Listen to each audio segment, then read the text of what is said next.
This conference will now be recorded.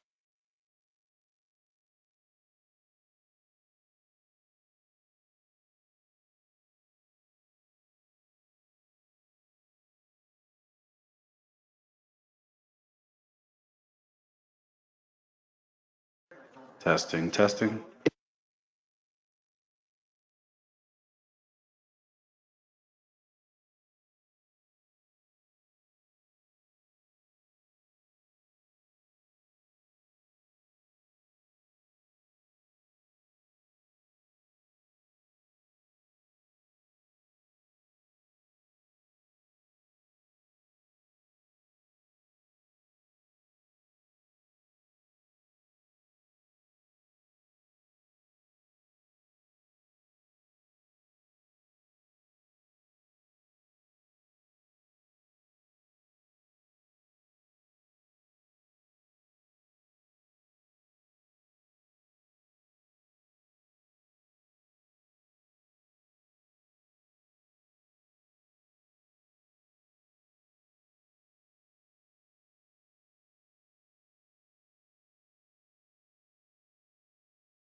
Yes, Mr. President.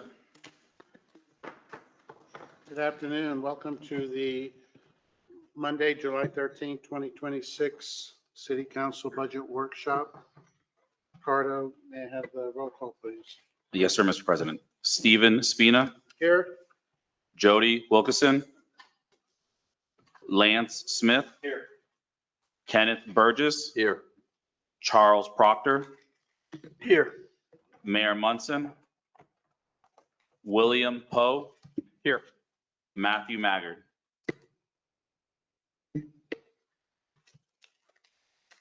Thank you. Okay. I'll let the record show that Councilwoman Jody Wilkinson has walked in.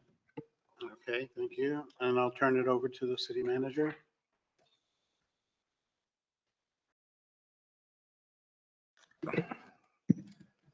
All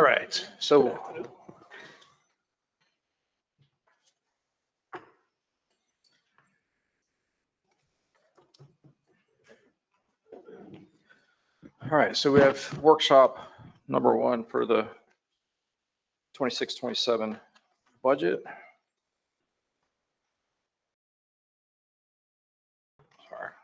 trying to get organized here.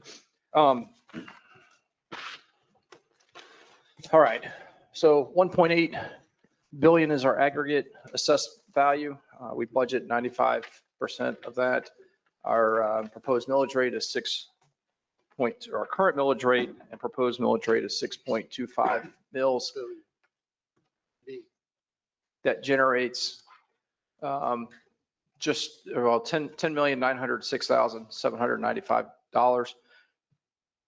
That is, we budget 95% of that 10.9, correct? Or is that the number we budget? That 10.9 million? That's after the 90%. So that's what is budgeted in the budget. Okay.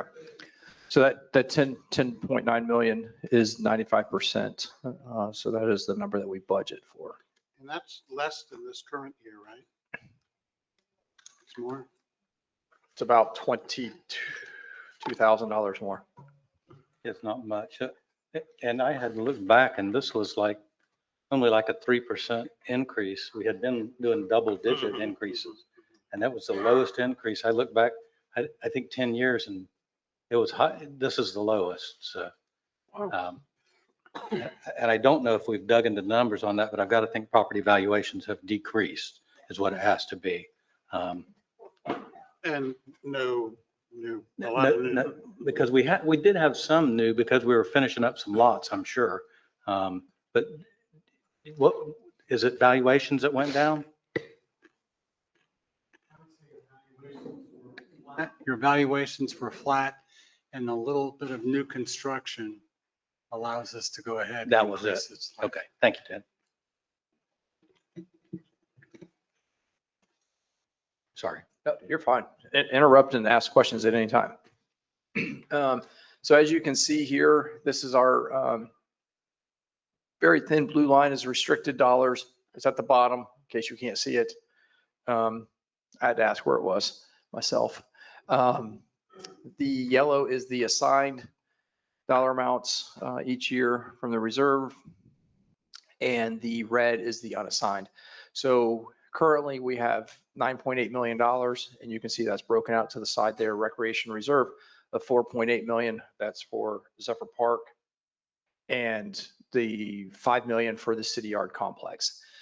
The top part, the $12.1 million, that is undesignated or unassigned dollars, and that is our reserve balance for the general fund. What is the restricted? What are those? What are those funds? Yeah, restricted would be like our inventory. We can't spend that. It shows up on our fund balance, very slightly. I got you. Thank you. The recreation reserve, is that the old, what we called Zephyr Haven money? It's the nursing home funds, correct? Yes, sir. And is that number included in the 12 million? The number is not included in the 12 million. That's in that 9.8 million of designated or assigned fund balance. So we're plowing that away to go ahead and participate with Zephyr Park. Okay, what else would be in the designated then? Just those two, the city yard complex and also. Oh, just those two are in there? Yep, major. So the fund balance, it's not assigned, is what we're going to pay for police and pay off the fire and those kinds of things. No, the unassigned is that's kind of like our retirement account, so to speak. So those are dollars that are sitting there. Those are reserve dollars that we've not spent in previous years. So if there is a project that comes up or hurricane comes through, natural disaster comes through, and we have an expense that was unaccounted for, then we can utilize that 12 million or that unassigned dollars. Right, where does the police funding and the fire funding, where does all that come out of in the general fund? Where is that shown? Well, this is just a slide to show you what your fund balances are. As we go through it, we'll show you what your revenues are and what past expenditures have been. So usually you use a combination of perhaps a little bit of fund balance and then ad valorem taxes, utility tax, in order to go ahead and pay for police, fire.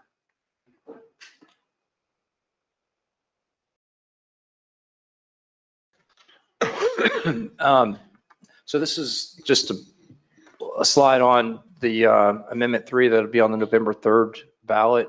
The increased exemptions is the non-school homestead exemption would rise to $150,000 in 2027, and then $250,000 in 2028. Any future adjustments for inflation would occur after that. New residents, homeowners establishing residency after 2026, they would face a 5-year waiting period for the full exemption. And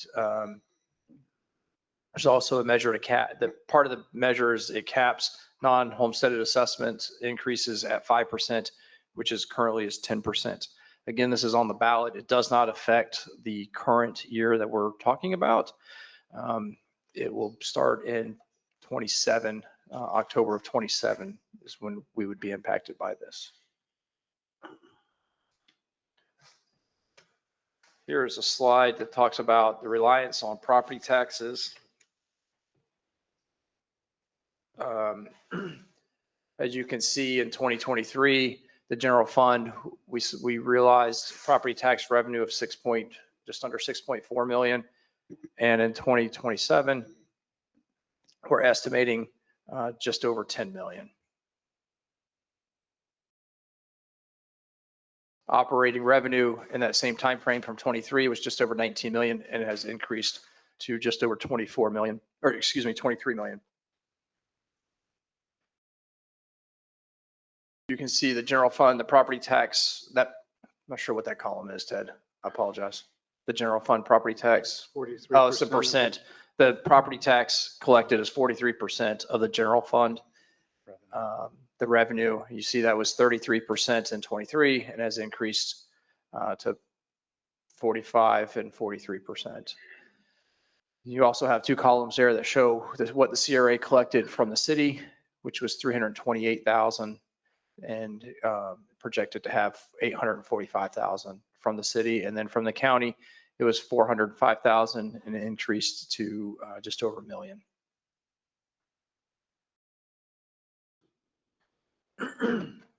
These are our major revenues that we've seen over the past 5 years, and you can see how they've grown.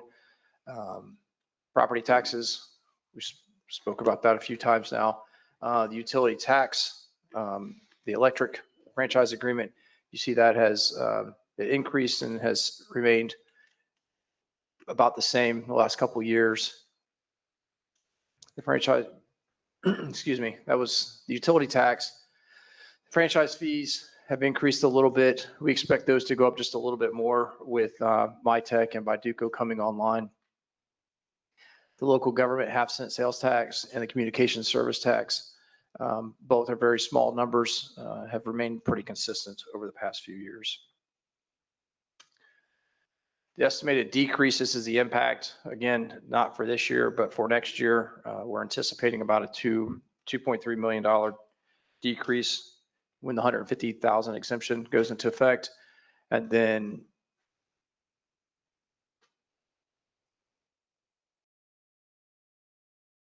okay, sorry. And then when we go to the 250,000 exemption, it's $3.5 million.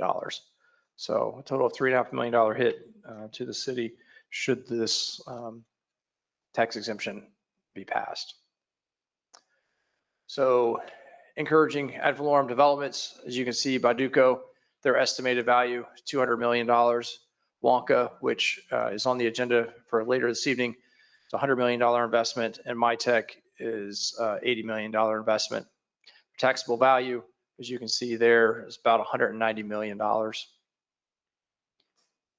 Don't know. That's total though. That's total. So we'd have to take that divided by 1,000, multiply it by the millage, and that'll tell us what the taxes are. Reminder that Baiduco and MyTech get a 50% credit or reduction reimbursement on their taxes for the 10 years. Wonka, if approved tonight, would get a 50% for the first 5 years and then 25% the second 5. So we will not realize the entire ad valorem tax, but half of it. Can I ask a question? On Paducah, the 200 million is the full build out, right? Correct. That would be full build So out. the first phase is half of that? Probably a third. A third, okay, so it's going to be a while before they're up to the 100 or the 100 million taxable. Possibly. My understanding is they're designing phase 2 now, and they want to get that rolling relatively quickly. But the 10 years is based upon the full build, is based upon that full build out, right? So The 10 years is based on once the CO is issued. So once they start paying taxes, we would start reimbursing. So if they do not realize the full, I don't remember what the dollar amounts were for each company, but in that 10-year period, if say it was a $5 million reimbursement and they only realized $4 million in taxes, that's all they would get. We wouldn't just cut them a check. If that makes, I think that's what you're asking. But for our purposes, we need to know what they're going to pay in this fiscal year, not what their build out will be and happen. Correct. Yeah. So for This, next year, they're going to be built out at a third. yes. Well, And we'll then fig, they're only going to pay 50% of that. correct. So Next fiscal year, our budget for 2027, we recognize zero from Paducah. We don't have any ad valorem tax impacts for fiscal year 2027. It's 2028 that we would get the. all right, so we're not going to get anything next year. That's correct. This, yeah, we'll get very little. I mean, we'll get it off of the land. But because they just received their COs, the way that the taxing structure works is they will not see their big tax bill until November of 27.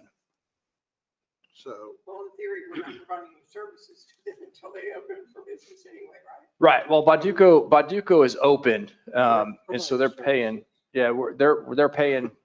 we have police go by there, they're under fire, they have water and sewer. We've had planning out there, we have inspections. They're getting services. So right now they're paying based on it. They're not unique. I mean, it's even with houses. Yeah. If you don't have your CO by the end of the year, you basically get a free year of taxes. So this is really just a slide to show what is coming the next fiscal year, not this current fiscal year. And not even that's coming the next fiscal year. Correct. Correct. Not all of it. I don't know why it's even here. We will pull it out for the next one. And it might not be bad just to show it, but maybe we should show it as it's going to come in, maybe. Well, yeah, but not at 100%. Right, correct, when correct. it's only- And just, how's it coming in 28, 29, and 30? So We can do that. what's Wonka's intentions on building? Are they going to the total build out immediately, or are they going to be a phased in project too? My understanding is they want to do go right into it, do a full build out. Again, I mean, Is my tech full? my tech is completely built. I think they're operating out of about a third of the building. And their plan is begin to operate out of that and then go to the second third and then go to the final third, which I believe they want to have building completed by the end of the calendar year. Yeah.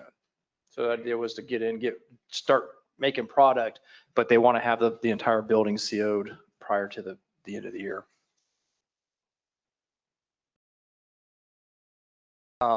Yes, Wonka, my understanding is they want to do one phase, complete build out. The issue is we give them the incentive. When the shovels hit the ground, we know that they're truly coming. Right, that's right. So, okay. Things that are coming, rates and revenue adjustments, sanitation rates. We've been working through that study. Hopefully the meetings in August, those will be brought before council. What we're likely to see is a about a $2.25 increase per month. Water and sewer rates, 3%. And same thing, those will be coming in August. And then the creation of the stormwater assessment, which we'll talk about later this evening, with the final hearing on that being September 14th. This is the typical slide with our millage rate. What our current millage is 6.25. The rollback rate that we have to show every year is 6.2375. That's roughly about a $22,000 decrease in revenue for the city if we go to the rollback rate. But what is proposed is a 6.25 millage. Our revenues, we know what our property taxes are, and that's the only hard number that we have currently. The rest of those that you see up there, the penny for Pasco, the municipal revenue sharing, the local government half cent, gas tax, communication service tax, those all come from Florida EDR, and we do not have those numbers yet. We used to get them in June, July. Last year, I think we got them middle of August. So Ted and Jessica have looked at the numbers, looked at the trends, looked at the amount that we brought in each of those lines over the past year-ish, and made some assumptions. And so those are the numbers that you see there. Some have gone up a little bit, some have gone down a little bit. Mr. Yes, sir. Billy, on the property taxes for 2026, you've got 10 million plus, but now you've got 2027. Are we expecting property taxes for 2027? Yes. So we will still get property taxes for 2027. Or if this does pass, we'll still get it for 2027? We'll get, yes, we'll see a reduction of about $2.3 million. Go ahead.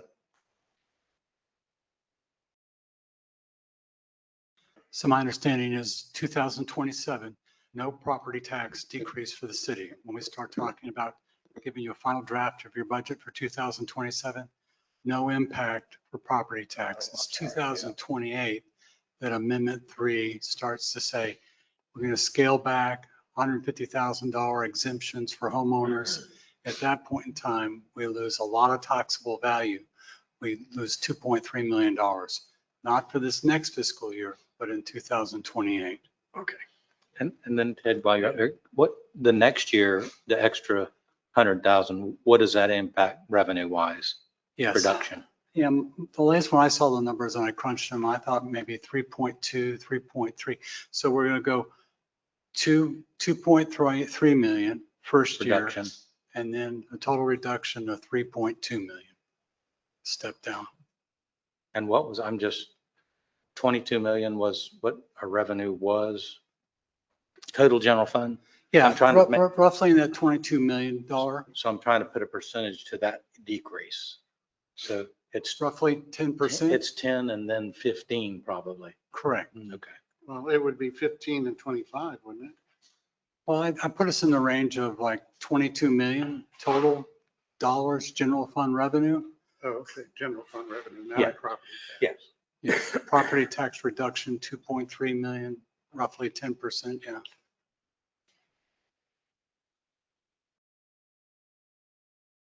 Thank you, Ted. Okay, here's our fiscal year 27 capital listing.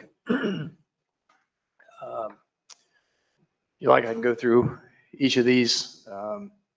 This is just a breakdown per department and what their request was. You can see the parks and facilities maintenance. That's a big one on park and city yard. Same with streets.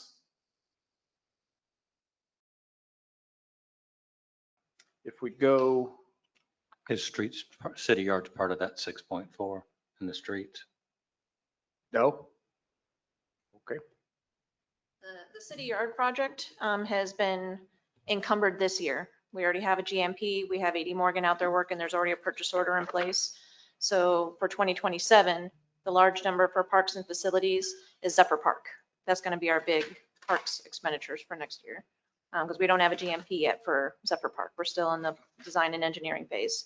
So we can't encumber those funds just yet. So those are going to roll over. Okay, so the whole construction cost has already been allotted for for the city yard in 26. in 26. So nothing in 27. is Correct, it's still- because it's going to roll over. We already have a PO in place. Okay, I Those got you. funds are, those That'd be a funds will carry forward. then. Yep. Gotcha. But we don't have a GMP for Zephyr Park, so we are going to show that we're still potential expenditures for 2027 for Zephyr Park. We do have a GMP for Zephyr Park, that company from Atlanta, right?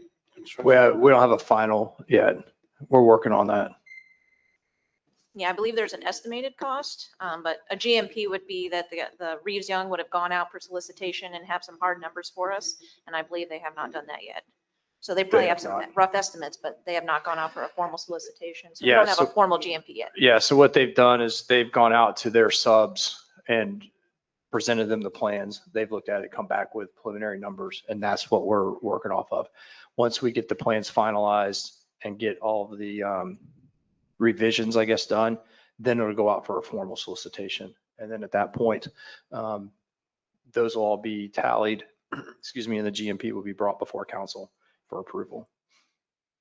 And I believe you have the capital listing Yeah, I for do. streets. Yes, yeah, that's what I was looking for. So the question on streets is Pretty Pond, Wire Road Roundabout, hot spots, intersection improvements, both of those are rolling forward. That totals $3 million. The Gateway project, that's rolling forward. Citywide, that's 500,000. Citywide trails is 500,000. Man, I need some readers. Citywide sidewalks, 700,000. The annual resurfacing is $1 million.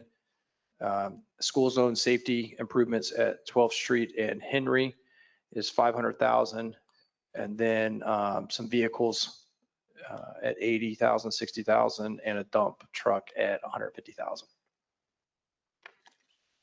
On those, is that, I mean, is the funding source for those, I mean, when we get transportation impact fees, is that a portion of the funding source for those or? At the moment, we just took in all the requests. Okay, Then we're gotcha. going to be crunching the numbers Gotcha. and then we'll kind of determine, well, okay, this falls in this category and there's a surplus of funds over here. So then we can be a little bit more creative on what funding sources. We don't have that just yet, but this is just all the requests that have came in for 2027. And it could be several funding sources too. Absolutely. We could be sharing the costs or some of these, once we start crunching the numbers, might end up being pushed to 2028 once we finally see, but this is just what's been requested. And Thank the transportation impact fees have gone down, haven't they? We haven't had a lot of collections of that. I haven't looked at that number myself. Have you looked at TIF lately? My guess would be, my answer would be yes, because we've not seen as much development. And then part of our incentive package for Baduco and MyTech specifically, we waived those impact fees. We've been utilizing dollars over the past few years. What I will add is that for the use of transportation impact fees, it has to add capacity to the roadway. So it can't be for just repaving, restriping. It has to add actual capacity to the roadway. The hotspots would be adding capacity. wouldn't they? I would argue that yes, they add capacity to it. Yes, the hotspots are at the moment for 2026 budgeted out of TIF. And they will carry forward because I know some of those design and engineering are starting to ramp up. We just closed on 2 solicitations today for 2 of the projects Okay, for great. hotspots. So things are moving. All right, could you get us an update on how much is in the transportation impact fee? Absolutely. I agree with the city manager's assessment that you haven't seen a lot of building activity, relatively speaking, so it hasn't grown tremendously. The capital improvement plan, this is same thing you saw. The previous slide was for this proposed upcoming year. What you see here is the 5-year plan and the estimated project cost through 2031.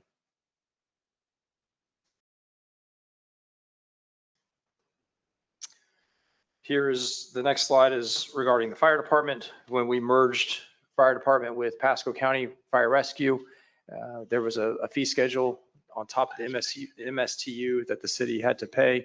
As you can see, in 2018, it started with $2.9 million. It decreased to $176,000 last year or this year. Next year is proposed to be $226,000, and that is the final year, and we will be done paying above the MSTU to Pasco County. So we'll owe them no more.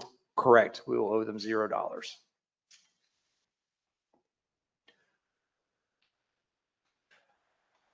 personnel requests that came in this year: parks maintenance worker 1, building maintenance specialist 1, sanitation worker 1.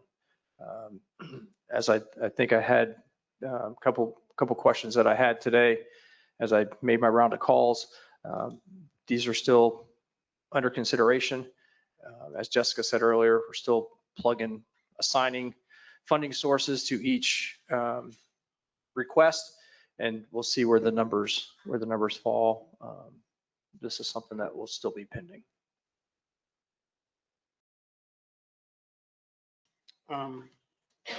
During our workshop, I had brought up hiring an engineer. Right. Obviously, that's not on there. I still think it's an important position for us to look at. I did notice you included the salary for it in the salary survey study. But the information I got from you a little while ago, in the last 3 years, we've spent over $8 million on engineers. And sometimes we're paying engineers to review other engineers. So I really think it's something we need to look at. So you're right. We heard that request. We put it in the salary study so we knew what the pay scale would be. And then the conversation, whatever council's direction is, if the direction is to have an engineer, we will put that into the budget. But the first step was to get the salary and know what that pay range was. So if we did hire an engineer, he would be on payroll full-time. Mhm. Correct. Yeah, or she. It would start at 112,000. And I think I would certainly be interested in looking at it, but I would be interested in seeing how much of the $8 million that position could save us. I mean, because there are different types of engineers with different types of degrees. They're not going to have a full-time drafts person, so they couldn't really do a lot. But I mean, I'm for looking at it. Well, yeah, and one of them, I mean, like 1.3 of that million is box hangers and airport stuff. So some of that probably wouldn't qualify. Right. But a lot of the others would. And then sometimes, we hire an engineer that we get reimbursed back for to review another company that we would be getting that money back. We would get it in-house. I'm assuming it would be a civil. Yes, but I would civil. And what are you thinking? yeah, I Is think it civil. And maybe somebody who reviews site plans and things like that, although if we look at development. your mic, If we look at development projects in the pipeline, if we have they could do a smaller 900, projects. you know, They could do drainage projects. They could do some of the streets. streets or utilities. The person would be in line maybe to be a department head down the road. Everybody doesn't stay forever. Right. And you would have someone in a position to move into a different position there. So, So a civil engineer is really probably the right kind of engineer, not a structural engineer or No, not necessarily a structural. transportation engineer. No, I think civil that would be a little more well-rounded. And be able to handle a lot of the smaller stuff that comes in. If the employees have a question, they're not going to have to call somebody over in Orlando or Melbourne or somewhere. They can get it now, right in-house.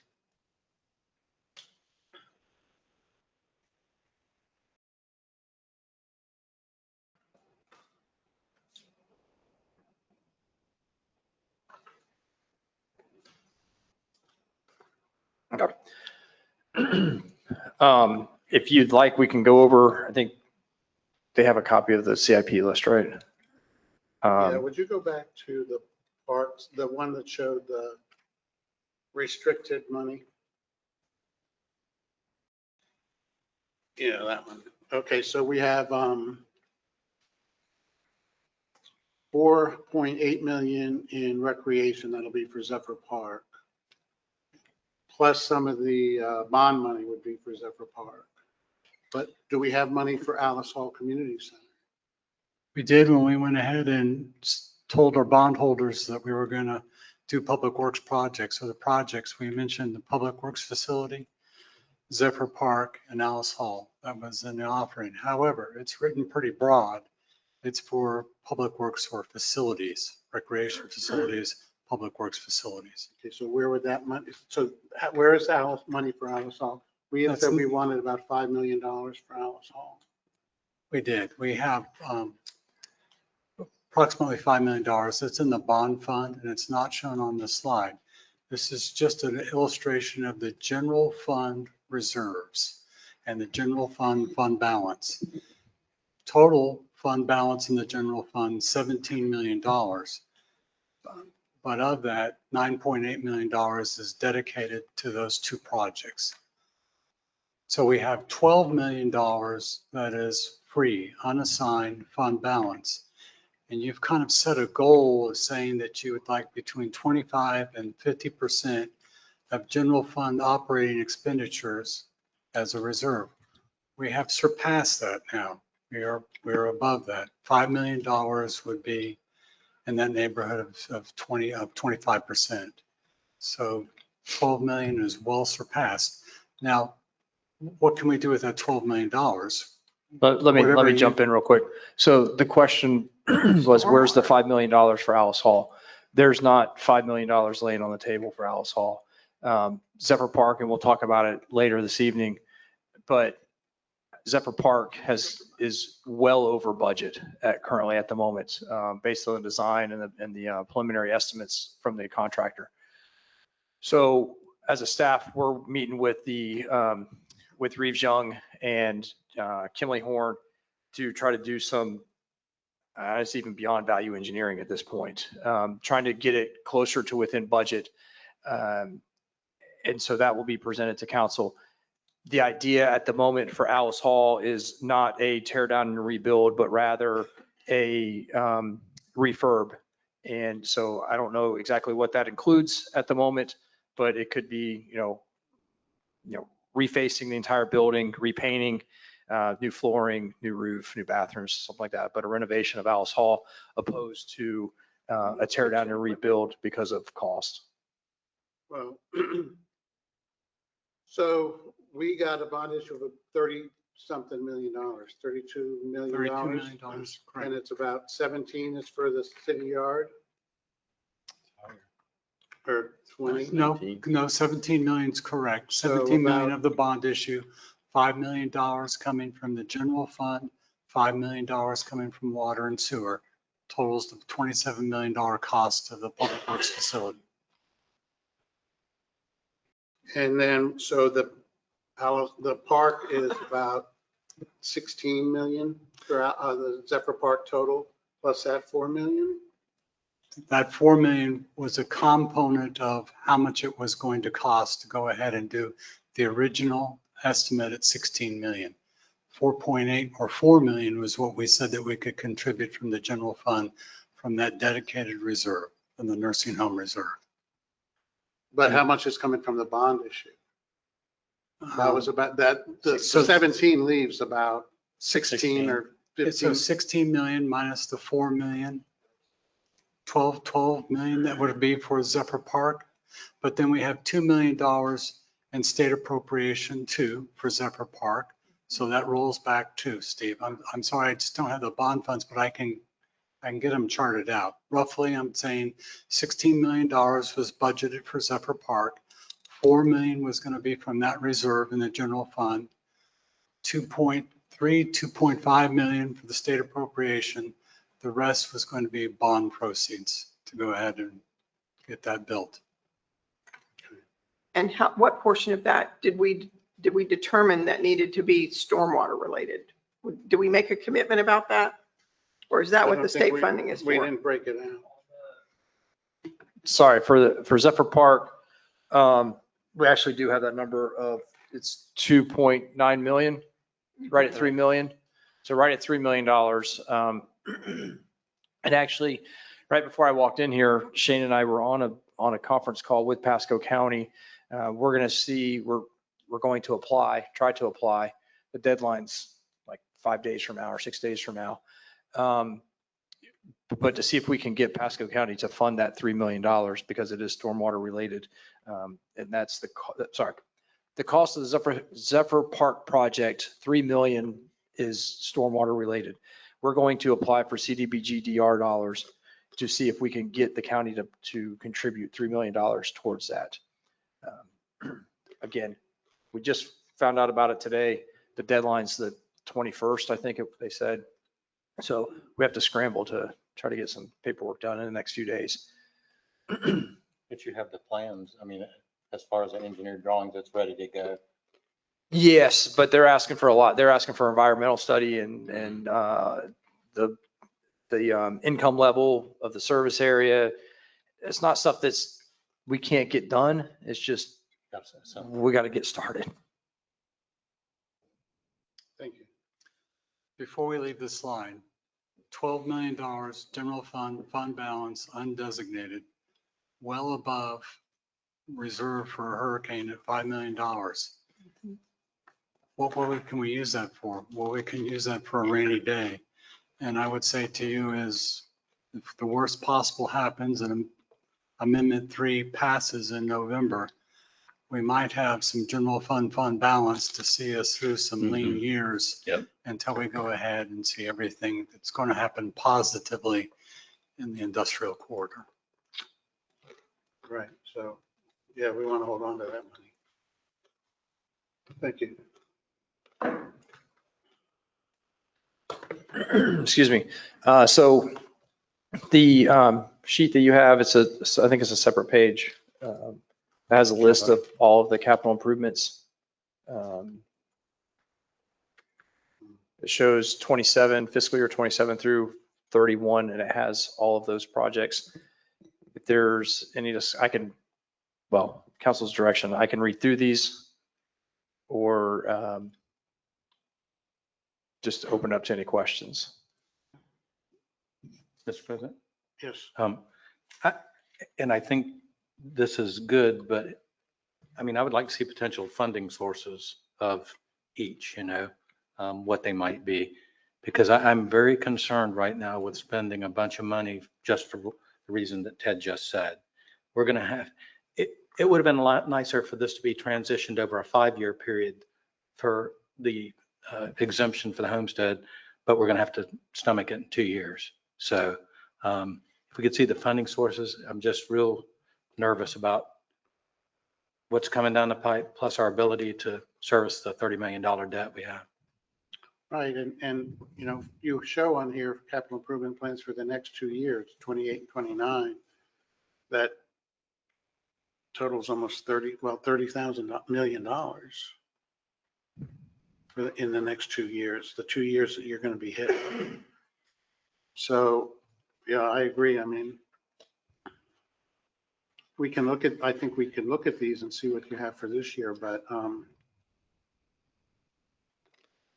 we definitely, you're going to want to look at what you have planned for next year too. And if these aren't approved for this year, they'll be bumped in future years. You already have $30 million planned.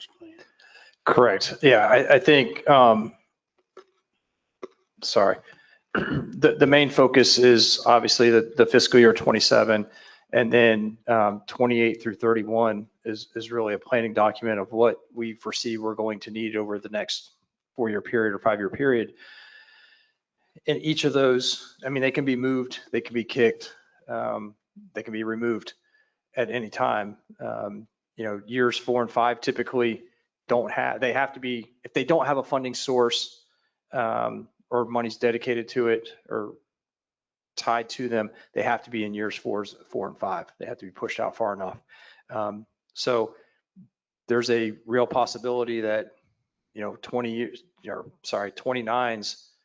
30, 31 turns into 30, 31, 32 next year. So to your point, these can slide, as we look at them each year. I think what would be helpful for me to understand is, what do we need to spend? What are we committed to spending and when? Because sometimes projects tend to, like you've talked about now, that we're over budget on Zephyr Park. So how long is it going to take us to get to that place where we're comfortable with what we're spending and then where's the source of that money? So I think, and is it going to happen sooner rather than later? Or, because I think, we've made a commitment now to the residents, and I think we have to deliver on it. Does it have to be the Taj Mahal? No, but what does that really mean? That would be helpful for me to know that. So some of the things that are in the request may not be things we really need. So that's what I was saying, is that what do we really need? What's the funding source? Do we have the funding source for the other stuff? So for example, if it's an enterprise fund, well, we already know we have the money coming for that. And that's where the funding source is going to be. We have a need and we have a funding source.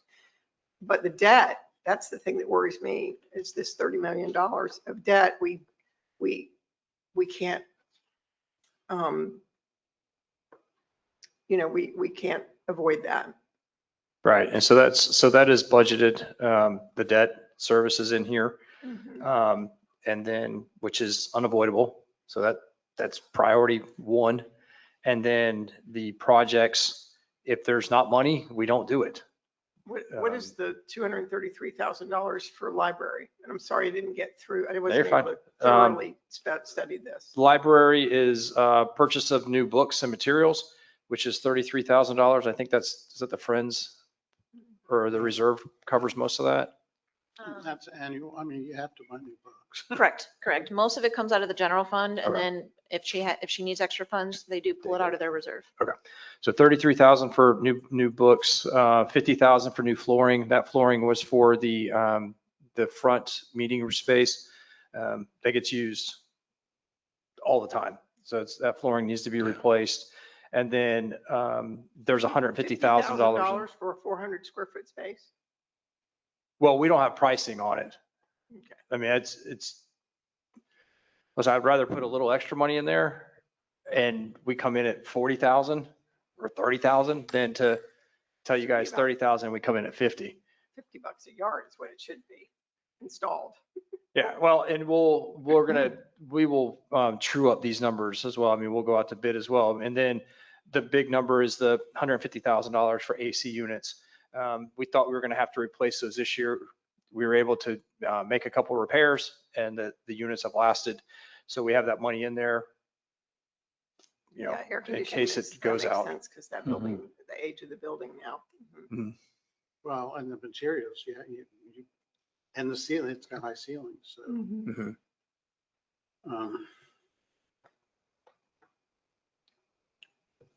Did you want to go over this then? We can, yeah, if there's, I don't know if you want me to go through each of these, or if you want to just ask specific questions. Okay, what's City Hall improvements, 30,000? City Hall improvements are just anything that needs to be, if there's anything that, Oh, that's just a holder. yes. Like if we have to create an office like we have in some of the other spaces, if we have to split one of the director offices and make two offices, that's where that money is. Correct, yes, ma'am. Okay, fleet maintenance, you have building improvements. Is that part of the project of the city yard? That is, we reduced, well, sorry, it's, Building improvements for several of the public works categories like fleet and streets is in case something happens. So at the moment, the fleet building has not been torn down. It's in a phase. So if something was to happen between now and before the building gets knocked down, there's Then you just have to do a something. So that's placeholder. another placeholder. It's another placeholder, correct? yeah, any of the ones that you see, building improvements for streets, parks, fleet, sanitation, those are all just placeholders that if something happens, there's nothing specifically planned unless it says next to it, like AC replacement, something like that. They're just placeholders. Yeah, so as the building is being phased in, something could, hopefully nothing will happen, until that building is the next one to be torn down and replaced, but in the meantime, those are placeholders. Okay, so under parks, you have park improvements, 250,000. Is that a placeholder or? So at the moment, we called it park improvements in case something comes up. That's the remaining funds from the ARPA funding that we got. We placed that money in an interest bearing account and it earned a lot of interest. So that's kind of money that we get to spend on whatever we would like. So we called it park improvements in case something comes up. Because We we've don't done have- a lot of park improvements the last 2 years, plus what we're doing at Zephyr Park. So Yeah, so the park shouldn't improvement, be- that could be benches somewhere else, because Zephyr Park's about to get a whole new makeover by itself. So that park improvement line can then be used maybe in some of the other parks as needed. So we just kind of left it a little broad. That way it could be a little bit more flexible as things come up. That seems like a high number to me since we've done parks, playground equipment, we're doing new signs and everything else. So that's just a comment. Well, and I'm assuming that they're all pretty much placeholders, but like the school zone safety improvements, 12th Street and Henry Drive, $500,000. What could we possibly be doing at that intersection for $500,000? Shane will let you know. Shane LeBlanc, Public Works Director. That's a project that we have being designed right now. We're working with Pasco County School Board. We're pretty much going to redo Henry Drive, the school zone flashers, and a portion of 12th Street as well. So that's an opinion probable cost from the engineer that's designing it. It's What are they doing? $500,000. They putting in a turning lane, or they? Flashers, turning lane, milling and resurfacing, striping, pretty much. All the signage, there's a curb on the dirt side of Henry to make sure there's a proper return on that side. Is the school contributing I was just to going to this? say, the school board, I mean, those flashing school zone signs, aren't they? I don't know that, well, I don't know if the school board pays for anything. Any flashing beacon or traffic light is maintained by Pasco Traffic Ops. So they'll actually do the maintenance on it, but they're not going to pay for the replacement of it. So, Well, who's asking for a replacement of it?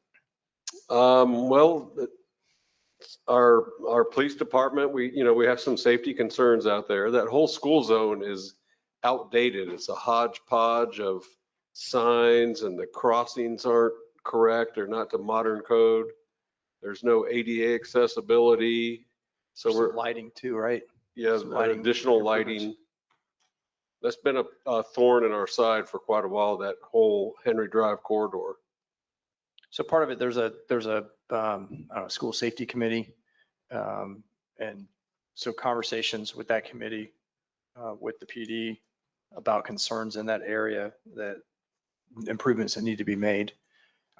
Listen, I'll be completely open. I thought it was just go put up a couple signs, some new signs Well, and if I'm thinking do if some it came out of striping. the school safety committee, then that's coming from the school as far as I'm concerned. And so the school should be contributing to that or something. It just seems like a lot of money for a couple of signs and moving a flashing light.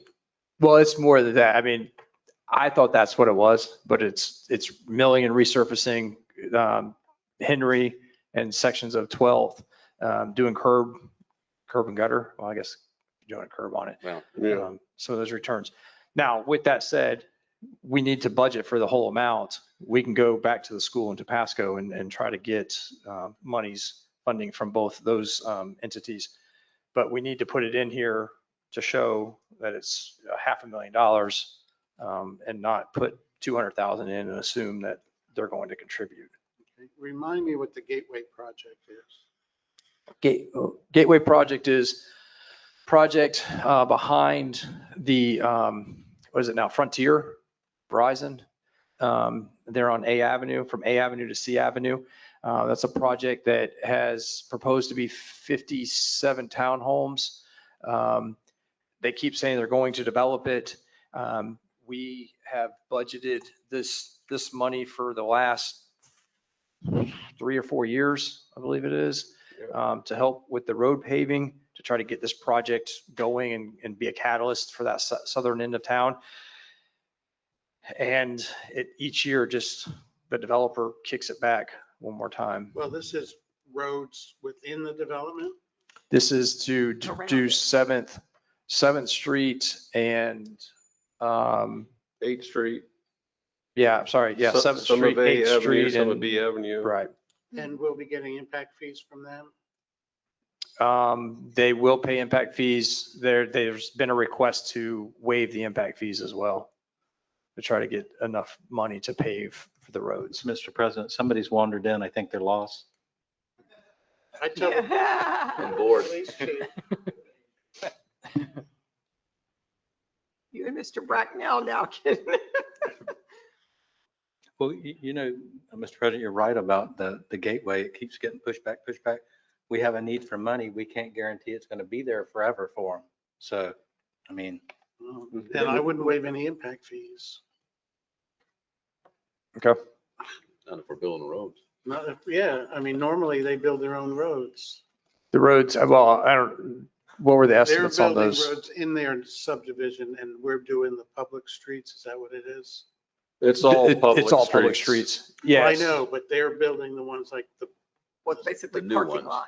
where they would be, and then we're building 7th and 8th. Is that Well, seventh, eighth, a portion of A, a portion of B, those are all public streets. right? Are those what you're? Those are the building only houses streets. on? Yes. Yeah, so Why there'd be would they- townhomes yeah, why would along they those front not ones Pay impact fees then? to try to get the project done, try to get that developed. Well, I have a project up here I want to get done. Will you waive my impact fees? If you come and show us the benefit to the city, we might. This is supposedly the missing middle housing. It's in the CRA. That's kind of what they're, I know, but still.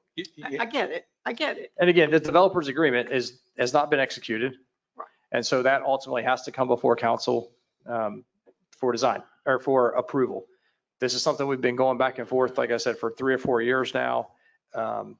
Ultimately, council gets to make that decision if you guys want to approve that or not approve that. Mr. President, Yep. excuse me. What's happening or potential to happen in the ballot in November is making residential much less attractive, for the city. So I'm with you.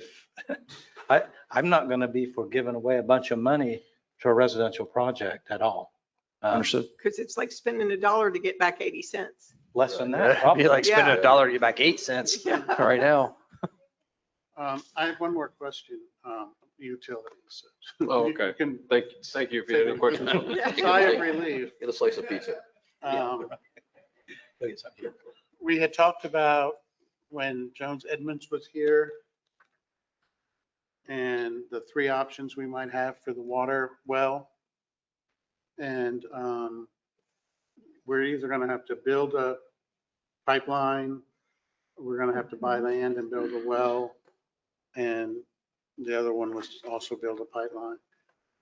Is any of that included in the water department capital improvement for this year? Yes, the third item there where it says convert ag well to potable water well.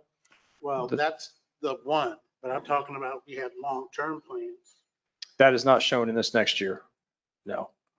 And it is not shown in the 5-year. We're still trying to figure out what that option is. We had a meeting week and a half ago, 2 weeks ago, to discuss. They're going to run some more tests. They're looking up at the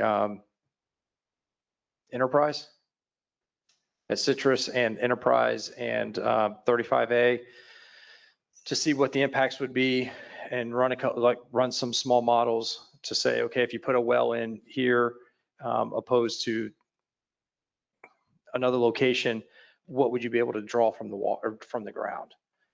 So Right, but we had talked about that depending on what long-term plan we adopt, we won't need the short-term plan. And if we go ahead with the short-term plan and pay $2.5 million now, when you go out in the future years, that well, won't be used. And yeah, then we're wasting $2.5 million. so it was determined that we need to do the $2.5 million fix because currently we're permitted to pump 4.8 million gallons or sorry, 4.49 million gallons, but the capacity, I'm going to say it wrong, aren't I? I know I will. So we're permitted to pump 4.49, but the configuration of our system will only allow us to pump 3.3 because of the way the permits are. I say that right? All right. So for us to get to the 4.49 and provide the water that's needed now, we have to put that convert that ag well into potable water. because we're pumping currently at about 3 million. Our system, the pumps or wells that we currently have in service can only provide us 3.3 million by permit. Yeah. But I mean, they have the ability to pump much higher than that, but the permit will only allow us to go to 3.3. So we have to do the ag well to allow us to get to the 449. And then if we want to go beyond the 449, that's what the modeling is for, to see where the best place to locate that well is. And the 449 was what we needed for the entitled units? Correct. Have you contacted the people in the queue We have, to see if they're still want to be in line, or if we're going to keep them in line? Yeah, because we had said that they needed to go, there's a time frame on that, right?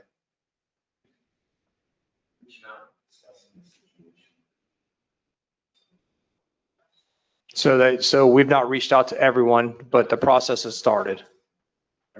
And weren't they supposed to pay up front for the entitlements? If, to reserve the capacity, you have to pay up front. Correct. We currently have two projects that have paid. The remaining projects have not. Do we have capacity for the 2 projects that paid already? Yes.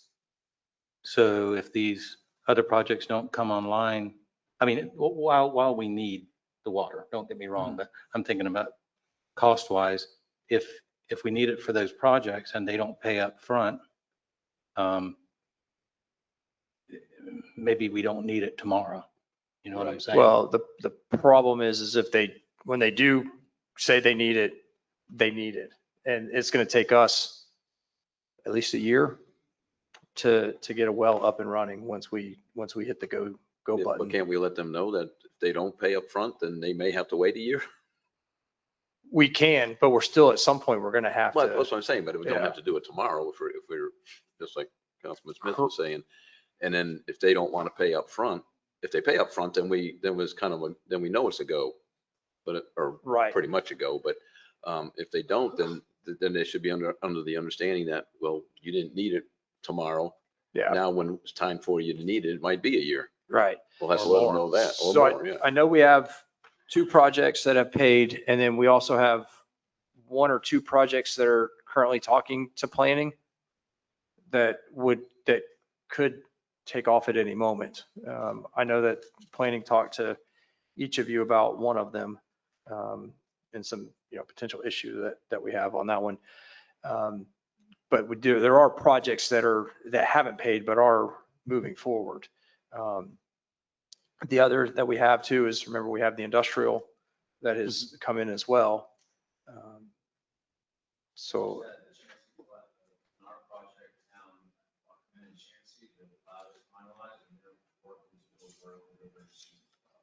Oh, that's right. So that's a project that did not prepay, but is, like, as Rodney said, is going vertical. We're about to go vertical as we speak. The south side of Chansey. Crescent Meadows, sorry. The Gagney, just south of MyTech, south of the Chansey and 39 intersection, southeast corner of that. Well, now that as those folks pay, that also helps to reinforce the requirements that we have for our water permit, right? So if we don't have, if we aren't demonstrating that we need the water, then they could take it away at any moment. So. Correct. Yeah, I don't think at the moment, I don't think we have an issue with showing the demand. If things go flat, as we saw this past year, we might have that issue if we put in that well and we're sitting at 449 and we're pumping at 4. But we also, we're able to show the plans and that the queue list that we provided to SwiftMud as our justification. And as other developments come in, if they come in and they prepay, they go to the top of the line. So we need to be kind of ready when the, development, when I say development, both residential and non-residential, when they come in, we need to be ready to serve. Or we just say, hey, we can't serve you. The worst part of that, like worst case scenario, is if we take that approach and we say, hey, we don't want to do this well, and a industrial user comes in and says, can you provide us water? Can you serve us? And our answer would be, no, we can't. It's going to be a year from now. And that's not the answer they want to hear. Now, I'm not telling you that somebody's coming tomorrow or next week or next month, but if they do come in and we have to tell them that, they're going to go look somewhere else right away. So that's one of the benefits of having, some additional capacity that you're able to say to the business, we can't serve you. Well, getting to the ones that prepay, so will that suffice to Swift Mud that if we have, let's say, all of them prepaid, now we're showing at 4.4, even though they don't do any construction plans, does that still cover us for what Swift Mud's asking for, basically? Correct, yes. But, all right, to get back to my original question, if you go forward with the 2.5, when are you going to make the decision on the longer term prospect? Yeah, I'll have to get back to you. I don't know the answer to when that modeling will be complete. But that's something that'll have to come back before council, because those are decisions that council have to make about where we locate and what we do on that. Okay, thank you. Billy, do you have a rough estimate on the overage on Zephyr Park, roughly?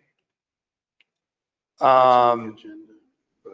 I think right now we're at about $8.5, $9 million over. Well, we got to do something about that. Something's got to get cut. We've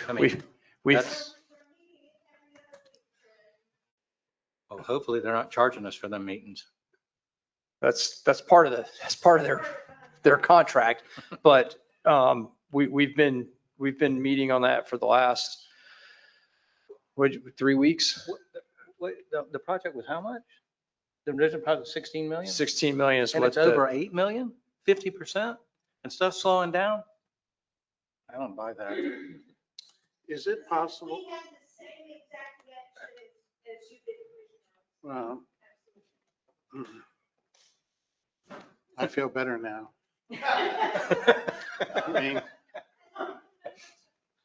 So if we can't come to terms with this one, can we cancel this and go to the second one? Yeah, we can cancel and go to the next one. I don't know, just based on the conversations that we have or have been having, I don't think it's a who the contractor is issue. It's yeah, they haven't bid it. What they've done is they've gone out to their subs and said, hey, give us a cost estimate. And they've done that. It's based on the design. My opinion, the design was much more than 16 million. And we actually had a conversation. Who designed it? Kimley Horn. Because their responsibility is to help us get within the budget. Yeah, in the Correct. last 3 years, we paid Kimley Horn $1.6 million, and that's not counting this year. Let's keep that in mind. If I could, just a quick update on Zephyr Park project.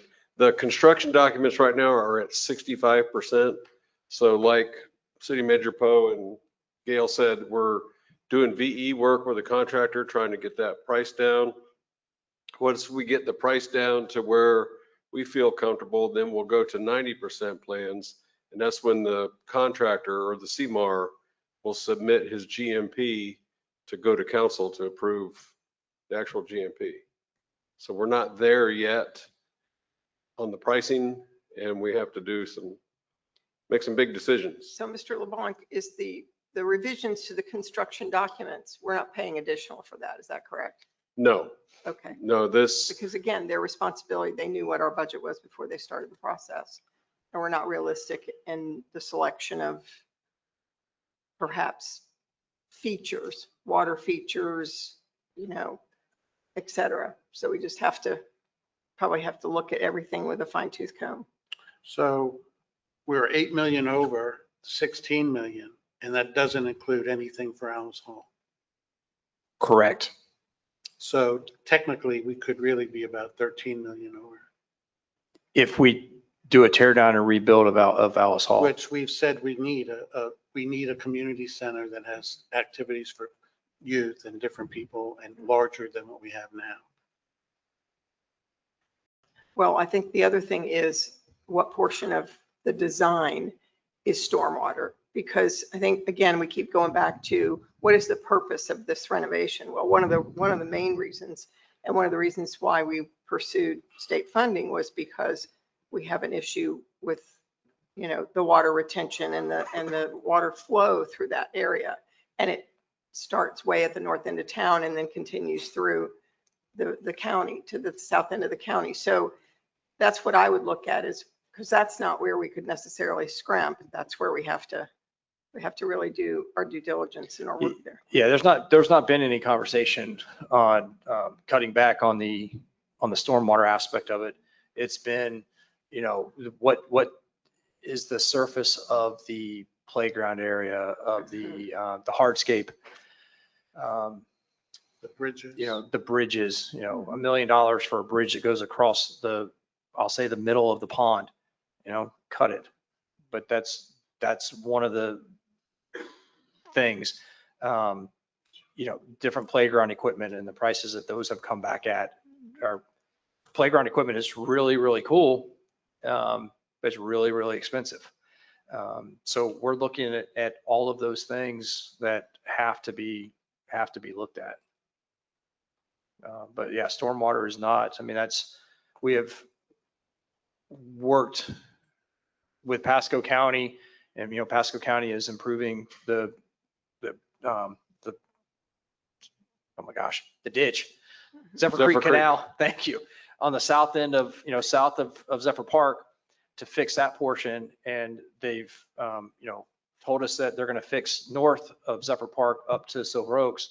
And so it wouldn't be very wise of us to not fix the Zephyr Park area or But my question scrimp was on how that. much of the money that we're talking about here is 2.9 million. Yeah, right at 3 Okay, million. But that's what the number's coming in at. We did a breakout of that today to try to submit for a CDBG grant. Mhm. And, you know, site work is always a big ticket item for construction, but it's also got to be permitted by SwiftMud as well.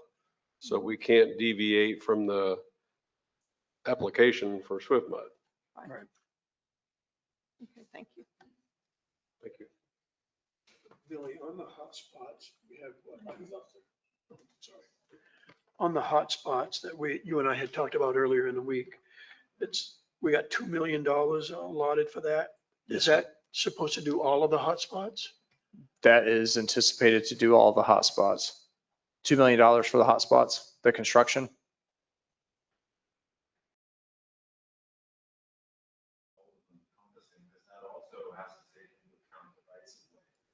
Okay. So so I don't have an answer on will that cover every single hotspot. Our first hotspot is actually out to bid as we speak. 2 days? Oh, 2 hotspots are currently out to bid. So once we get those back, I can give you a better idea of how many they would potentially cover.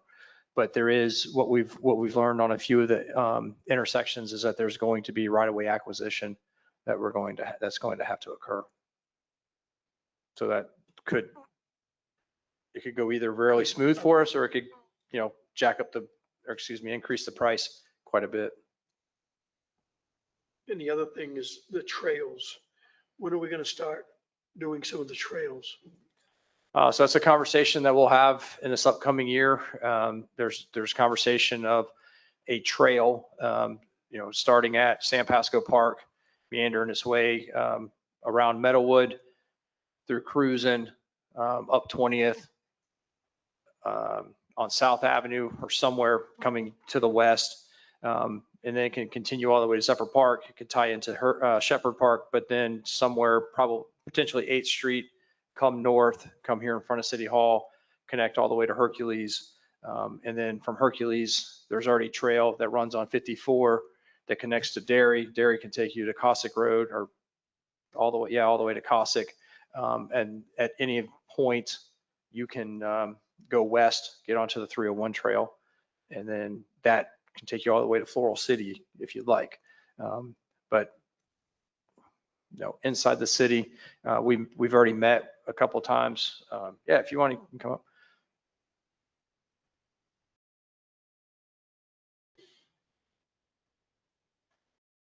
Rodney Corvo, Director. Whoop, there we go. Yeah, so Hansel and I, back a couple weeks ago, met with the county at San Pasco. That will be the trailhead. They're accepting of our proposal. I'll remind you that several years ago, as part of the Skybird development, the council requested and required them to build that portion of the trail. Skybird's moving forward relatively shortly, so they will be building that portion and then helping us out with that trailhead down in San Pasco. And then as Billy is talking about the rest of it, we're working on the different designs and location. We're working with the engineer to make sure that we're not heading in any areas that would be a disaster. So we want to make sure that we have an engineering perspective to review that to make sure on top of the planning perspective. So things are moving on that, definitely. Okay. Thank you. Thank you. Just to note that Skybird is one of the projects that are moving that have not prepaid the water capacity or the water reservation. Is that the one on Tucker? Or That is the one on Tucker, yeah, between Tucker and Austin. Is- Or, Are they going to Yeah, approve Tucker. Tucker or not? Is that the one behind Meadowwood? mhm. Yeah. Yes. Oh, Hence Mr. his old property. Yeah, I was going to say. So this, for the trail, the CRA is currently working on connecting all of the parks, Shepherd's, Zephyr Park, Veterans Park, and then down to Hercules. We've already met with the engineer to start the work to build. The idea is that we will design and do the construction documents for the sidewalks. And then as we get money every year, we will continue to build sidewalks. So we're going to do all of the survey of the streets that don't have sidewalks, at least on one side, and then do the construction documents. And then each year we'll just budget funding for construction of sidewalks. So we'll have trail and sidewalks coming. Ms. Gale. While you're. Yes, sir. Yeah. Oh, go ahead. I was just wondering the expenditures on the Jeffries house. What are we doing? What are we updating on the Jeffries house? Well, right now we know that the windows have got to be repaired. There's rotten wood around the windows and those are the original windows. So we want to put money in the budget on this Are upcoming you year. going to try to save the windows? Yes, we need to save those windows because they are the original windows. How much is that? 200,000. 200,000 for windows. Well, we also, if there's some other issues that come up with the Jeffries house, we've not been in there in a couple of years. And so it is a placeholder. Once you start looking at the windows, then there's rotten wood on the outside and the interior. There's plaster problems. It's a placeholder. I do not have a construction manager or a construction cost estimate. It was just put in there so that, Just a number. yeah, we'd have the money if we needed it. Okay. In your budget, you also had money for sidewalks in the CRA. Are any of those for extending down Fifth Avenue, Pure Waterway? That part of that project? To the west? On 54? Mhm. No. We have sidewalks on, Part of the way, yeah, but not further out. So, okay, I just asked. oh, okay, because, I can only do what's in the CRA, so Okay. mine stops at first. Okay. We are trying to work together now to try and do some work that's outside of the CRA. We'll divide it up and general fund will pay for what's outside of the CRA and the CRA will pay what's inside and use CRA funding, right? All right, thank you. You're welcome. Do we have anything? So just to recap back on the trails, it's a multi-pronged effort between planning CRA. There's portions of that trail that's existing. We may go back to retrofit it for safety reasoning to make sure that there's a partition between the travel lanes if it's next to streets and then the actual trail. And then we'll talk later about the tree planting program that's going along the trail as well. Okay. All right, thank you. Mr. President, and Rodney, could we at some point just get the overall view on that Sure. at some meeting? I Yeah, think I'm it'd be preparing helpful. that for planning commission. Maybe I can roll it out for here as well. That's part of the report that I'm presenting on the 21st, so maybe we can take that and then bring it up to you all as well. Thank you, I Okay. appreciate it. Thank you. Good suggestion. Thank you. Just two quick things. There was a change on the Cruise and Field Pavilion. That number of $80,000 was increased to 135 based on the estimate that we received recently.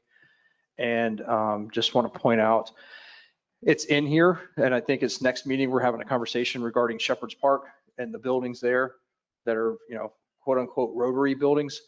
We have $75,000 in there for building improvements. So that's, again, just two things I wanted to point out that we haven't discussed, and the one changed. But ultimately, we'll have that discussion on the Shepherd building. All right, we got to move.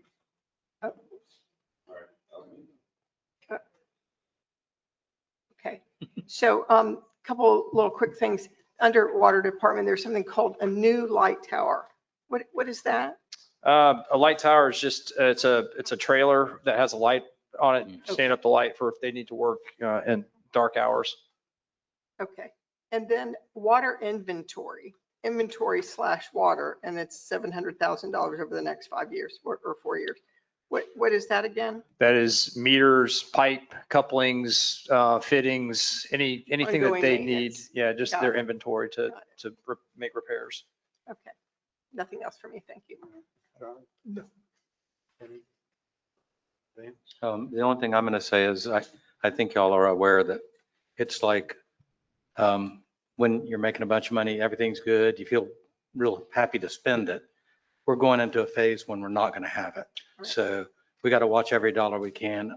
Unfortunately, that's just the hand we've been dealt. So, I mean, it's where we are.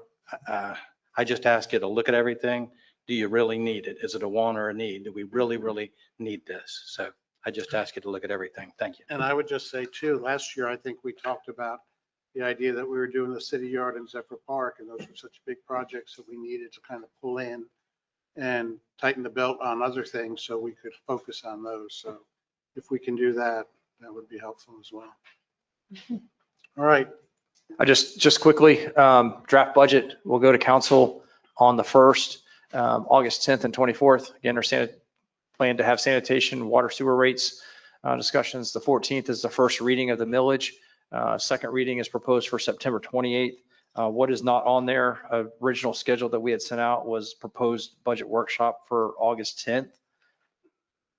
And then, any dates we need outside of that between the 10th and September. Just wanted to, I guess, get verification if what council would like to do as far as meetings go. August 10th is a council meeting. So again, it would be another early evening or late evening, depending on how we wanted to do it. But that would give staff time or finance time to get all the numbers in, get all the funding sources appropriately allocated, and council time to look at that draft budget of where all the funding sources are and the projects. Okay. Well, and the date you don't have on there is our next meeting where we have to set the millage rate. Correct. Yes. The So- 27th is the millage rate. So you said we've done this before, but we're going to set the millage rate without really seeing the full budget, Correct.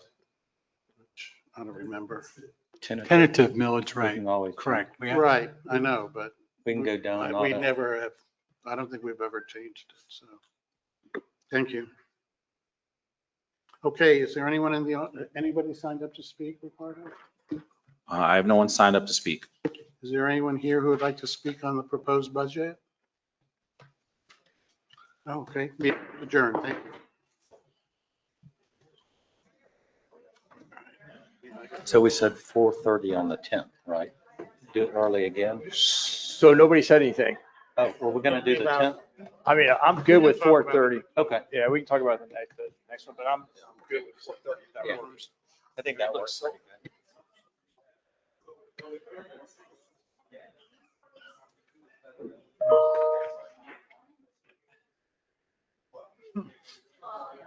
Eat some cold pizza now. Yeah.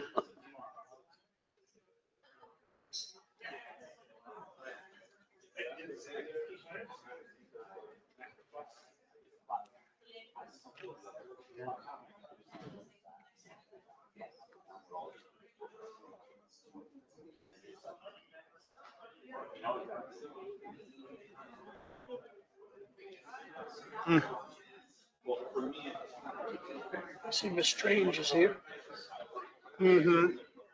getting on the agenda. Takes up a lot of time. I'm going over 3 minutes. You gotta give her the 3 minutes. I didn't know she didn't live in the city. That's what Billy told me.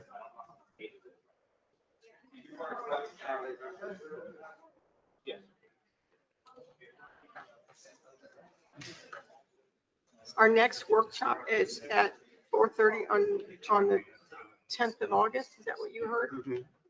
I don't know. I didn't hear. Okay. It's hard for me to get here before 5 o'clock.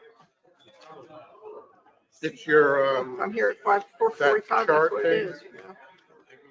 Because I drive from Tampa in that rain, it's horrible. Well, especially with traffic. You don't know what traffic. I know, I mean, when I was driving in the rain, that's why I was like 10 minutes late or 5 minutes late to the meeting. Oh, you didn't miss much.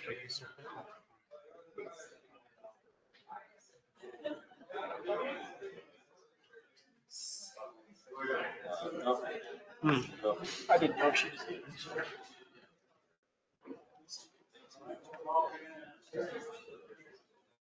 City Hall.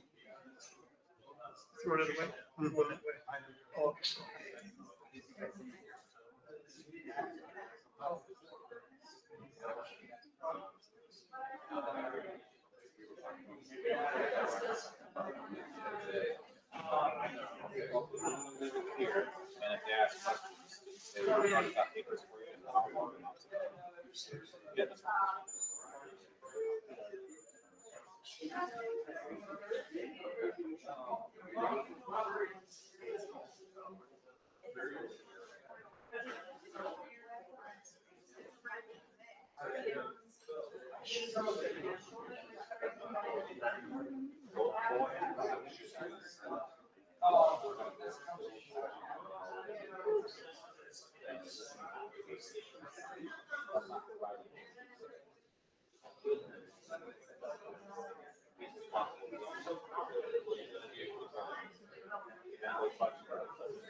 Hi, good to see you too. How are you? Now.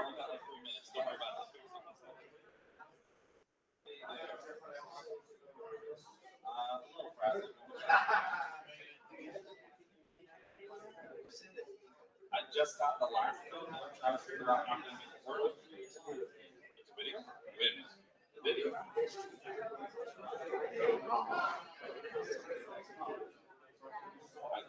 have a video. I don't have a video. I have some pictures. I have a presentation.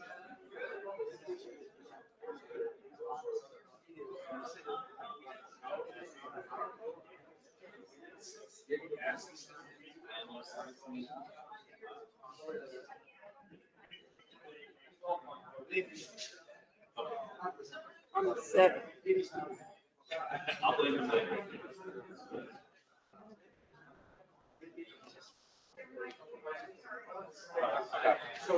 We'll make it work.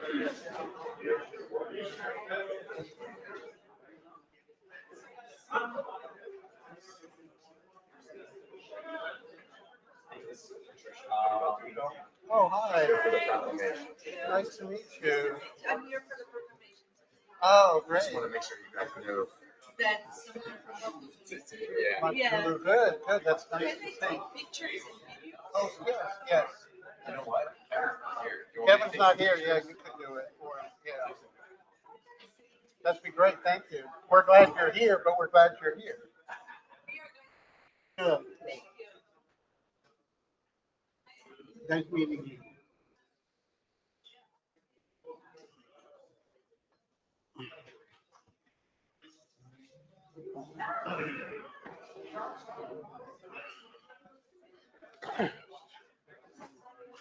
Somebody said you went to that hearing. Mhm. Well, they gave him 30 more days. But he told them, next time they'll be sent out. But that's got to be everything, right? Not just. And I told him, I got up and told him, they didn't even start with the first one. Yeah.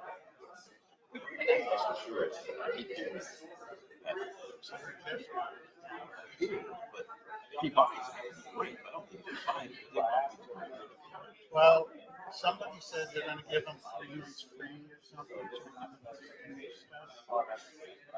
And the irrigation, but I don't know. I've heard 2 different stories.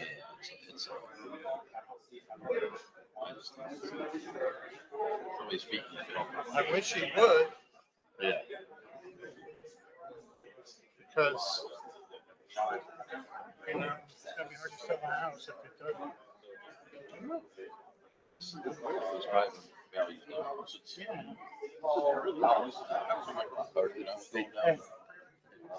Yeah. The road that goes to the coast, and the grandkids would be, like right off the fly, so that's like, that's it, what's gonna happen, it's gonna, And that big pile of wood and everything. I mean, and you can't just apply the master here for it all to burn up, it'll take 2 years. You Well, gotta have a contract. they've got a curtain.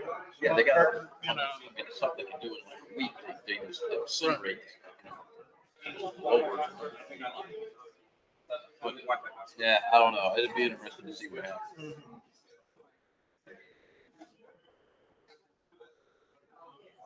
I just know that if we told somebody to have a motor yard, because the grass is too high, they have a motor yard, not.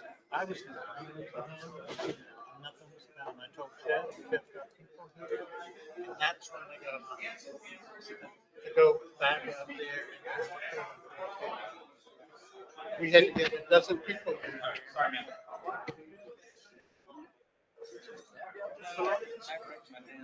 There's a real sharp corner. Go ahead, take the bullet real quick, leave it. Yeah, that's right, bleed on bleed. Oh my God, I couldn't. Did you hear anything about that? That was the first I heard. He told me the other day, he didn't say that much. I didn't hear anything either, so I couldn't even react to it, I was just sick of it. And they never. Yeah, that's all I can do right now.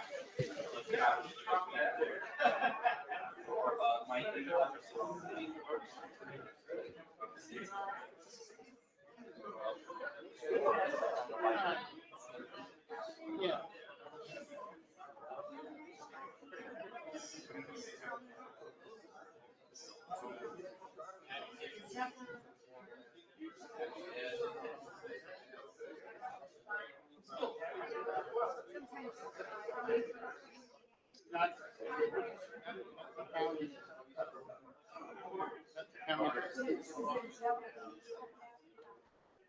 He does all the property records and everything for the city. You know. I don't know.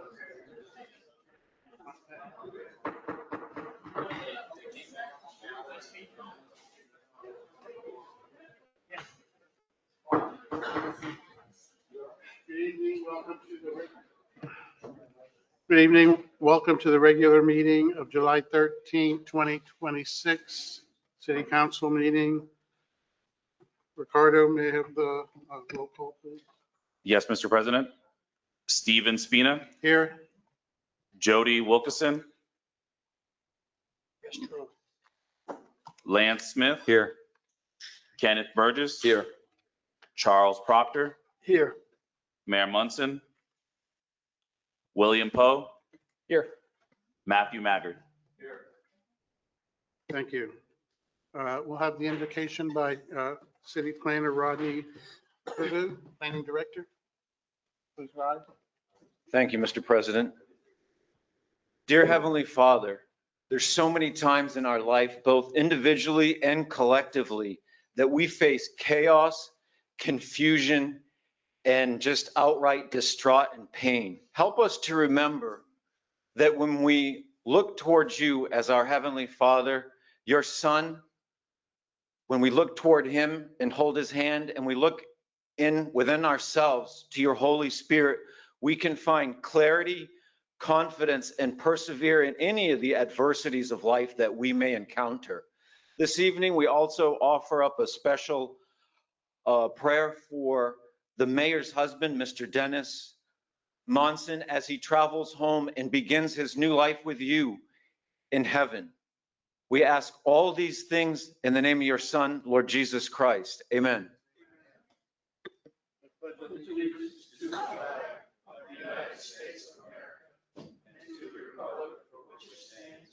One nation, under God, indivisible, with liberty and justice for all. Thank you, Rodney. Yeah, really. Night fight. Well, the parking lot. Okay, Mr. Clerk, do we have anyone signed up to speak? No, Mr. President, I don't have anyone signed up. Okay. Is there anyone here who would like to speak before council on an item not listed on the agenda? If not, okay, we'll proceed with the mayor's order. Who's doing the mayor's order? I'll take care of the proclamation. Okay. Should have asked that sooner.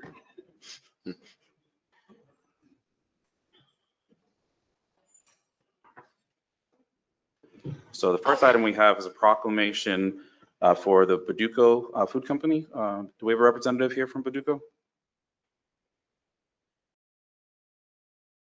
That's fine. Would you mind standing up here while I read it? No, she's from Montagula.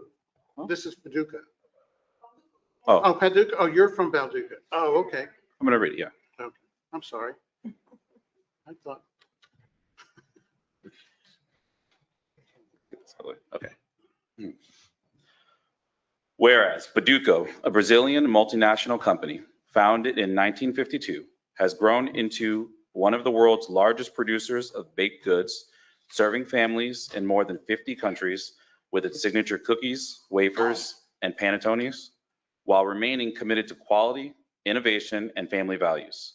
And whereas, after evaluating more than 160 sites across 7 states, Baduco selected Zephyrhills as the home of its newest production and distribution facility, representing an investment of more than $200 million and the creation of approximately 600 jobs over multiple phases.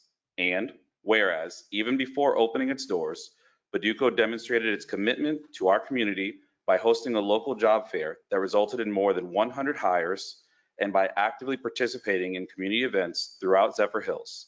And whereas Baduco served as a title sponsor of Main Street Zephyrhills Festival of Lights and Christmas Parade and has generously supported numerous downtown events, fostering meaningful relationships with residents, businesses, and community organizations. And whereas, building upon its commitment to the Zephyrhills community, Baduco is further expanding its local presence with an anticipated opening of a retail store on Gall Boulevard in fall of 2026, where residents and visitors can enjoy the company's renowned baked goods and coffee while further strengthening its investments in the city. And whereas the city of Zephyrhills is grateful for Baduco's investments, community spirit, and confidence in our city, and looks forward to a prosperous partnership for many years to come. Now, therefore, by her virtue as authority vested as the mayor of City of Zephyrhills, Mayor Melanie Barr Munson does hereby recognize and commend Baduco Foods on its grand opening and extends a warm welcome to the company, its leadership, and its employees. The city proudly recognizes Baduco's commitment to creating jobs, supporting local events, and becoming an active and valued member of the Zephyrhills community. There you go. You're welcome.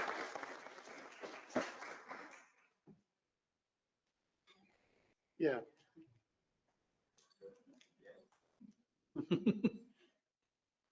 I like that. Strength in my hands. Thank you. Thank you very much. Thank you. Thank you, Ricardo.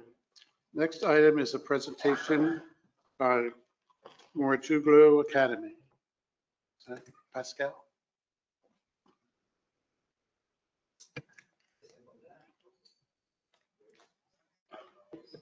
This one here, better. Pascal Keller, I'm the CEO of Morituglu Academy, SVB, and I'm here to present two projects. One is no longer a project, it's happening. It's a tennis ITF tournament, which is basically international tournament for juniors, and we will be the first one to have it in Pasco County, Tampa. We've been working for 5 years to try to get it, so. Can I correct that? Yes. So it's not just Pasco County, Tampa. Where is it located? Zephyrhills. Thank you.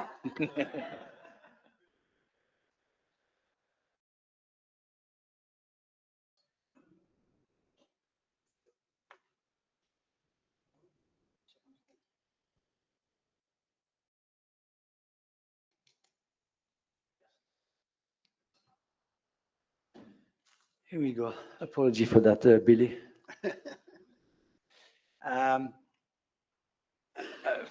I had to start with this picture because, I mean, we were all here when this was a dirt road over there on the right. And when I see this every time, I mean, I'm stunned. I'm stunned. And so before we go even in that presentation, thank you again. Thank you, because it's been absolutely amazing. And this year we had the city camps at the place, at the indoor with the foundation, SVB Foundation, and I think it was absolutely wonderful for the kids. How many kids do we had, Nick? Yeah. So it was absolutely great. They played, everything from tennis, pickleball, basketball. It was absolutely amazing. And this is why we did this. So thank you to all of you. Don't want to be lengthy because I know that this has been a long day for all of you, but this gives you, and we'll send obviously to all of you, but this will be basically happening. Best juniors in the world, by the way. It's an American kid who won Wimbledon yesterday. So pretty good from Orlando. Sorry, not from Zephyrhills, but it's gonna come. He just won Wimbledon at 16 years old. He won under 18. So this is basically the same type of tournament, but a level below.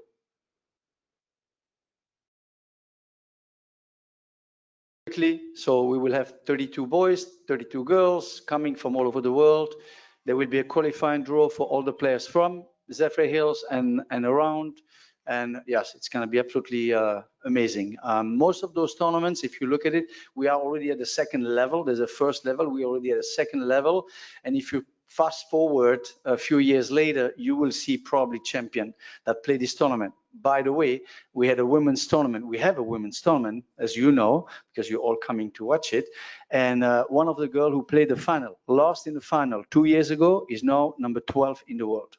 12 in the world, which is pretty amazing. Eva. Yeah, absolutely. Eva Jovic. Yeah. Yeah, again, this is all what we're going to provide to the players. It's going to be a lot of fun to see all those juniors coming for sure. Yes. That's it? That's it? Yep. Okay. So I'm requesting, if possible, a budget. We could have requested more, but we have also people that want to support it. So we are looking to get 8,500 to have this as being the Zephyrhills basically tournament. So if that can be done, that would be absolutely fantastic. The cost of this tournament is about 50,000. But we have volunteers, and then we have other people that are ready to help as well. So. And when will this be held? So it's going to be the third week of October. Of October. Yeah. Okay. Council, I know that we do have money in our public. Well, we have youth sports, but we also have in our public relations fund. We have quite a bit of funds in there. If anyone is interested, I think it'd be good to support. this. Yep. And how many players and what do you think? 64 players, 64?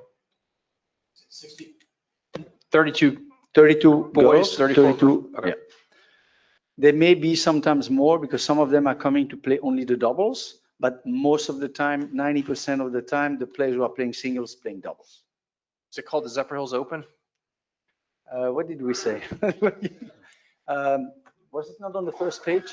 Oh, I don't know. I wasn't looking up, sorry. We'll make it work. Second page. The parents and the aunts and the grandmothers and grandfathers are going to stay. They're going to stay in Zephyrhills area hotel. Yes, no, that's the goal, obviously. When there are professional player coming, they tend to go a little bit further, but juniors, they're gonna stay around for sure, 100%. Yeah, And Pascal, have you already gone with Florida Sports Coast this way? We haven't voted on this yet. have Yes, we? it's also Florida Sports Okay, Coast Florida, is the one okay. that's helping us as well. Yes, correct. so it'd be the ITF Junior International Tennis Tournament powered by the city of Zephyrhills. Yes.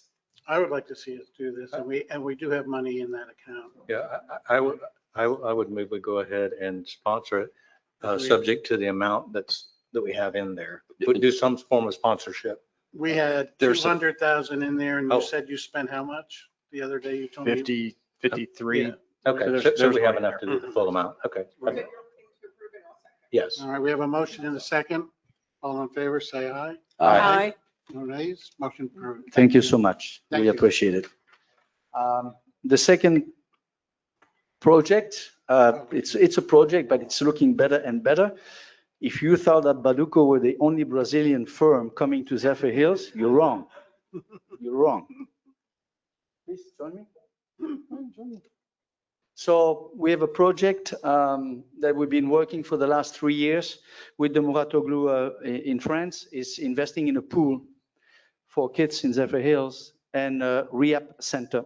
So instead of trying to do two separate things, we try to do it in once. I will show you a little video. Obviously, we need the permit, we need to do a lot of things before we can go even further, but it's something that I'm pushing very hard, and Muratoglu is pushing very hard as well. All the budget are not there. I'm working on it, but it's looking extremely promising. So what we're going to show you, again, the rendering is because I asked them and I pushed them to do a 3D video, which, as you know, is costly, and we didn't have a contract with them, which I really appreciate you guys. So thank you so much. But I think they want to be in Zephyrhills. And that's why, when they want to be in Zephyrhills, well, they have to give something, right? So we're going to start with not all of these, please, but what video you want? Which one you ready? There we go. So let's enjoy a little bit the video. So this would be actually the entrance of the rehab center.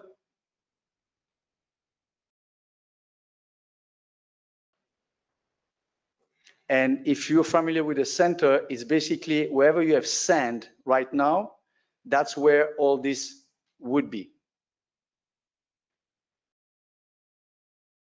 So the beach volley will be replaced by this.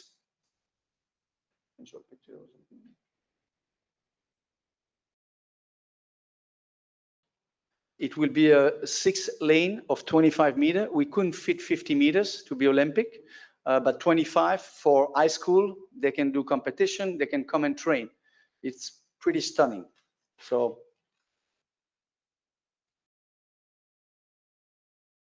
Why is there not like Brazilian music or something?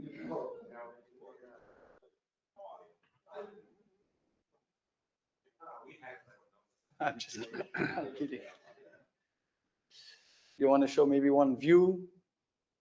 I think you all get the idea. There we go. Maybe a last view. That's a beach volley over there.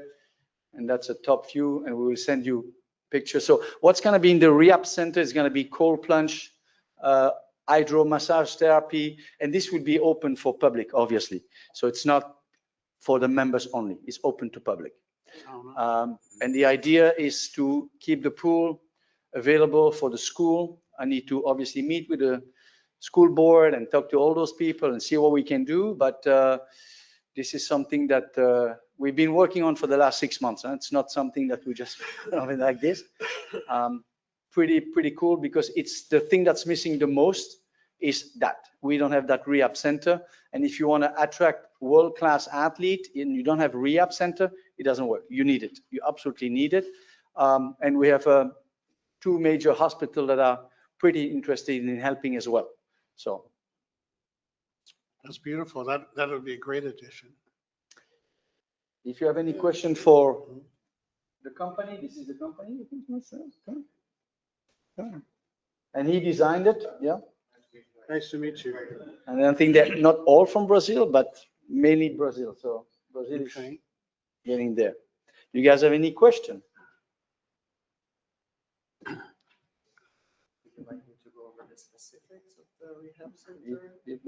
If they have question, for sure. Yes, you can tell us a little bit about the rehab. Sure. If you like. And Yes, state your name and address. Nice to meet you, everyone. My name is Asaf Mendes. So I'm here with Giuliano, Flavio. Giuliano is the CEO of our company, JM Luxury Pools, and also our designer. So Pascal has been in partnership with us in development for this project. So basically our idea, in addition of the Olympic pool, was so we could be pioneers in creating the rehab center here for the Zephyrhills area in the Morotobel Center. So if Giuliano can please open the layout view, because I just want to explain to you guys a little bit more detailed what the rehab center has to offer. The layout, please.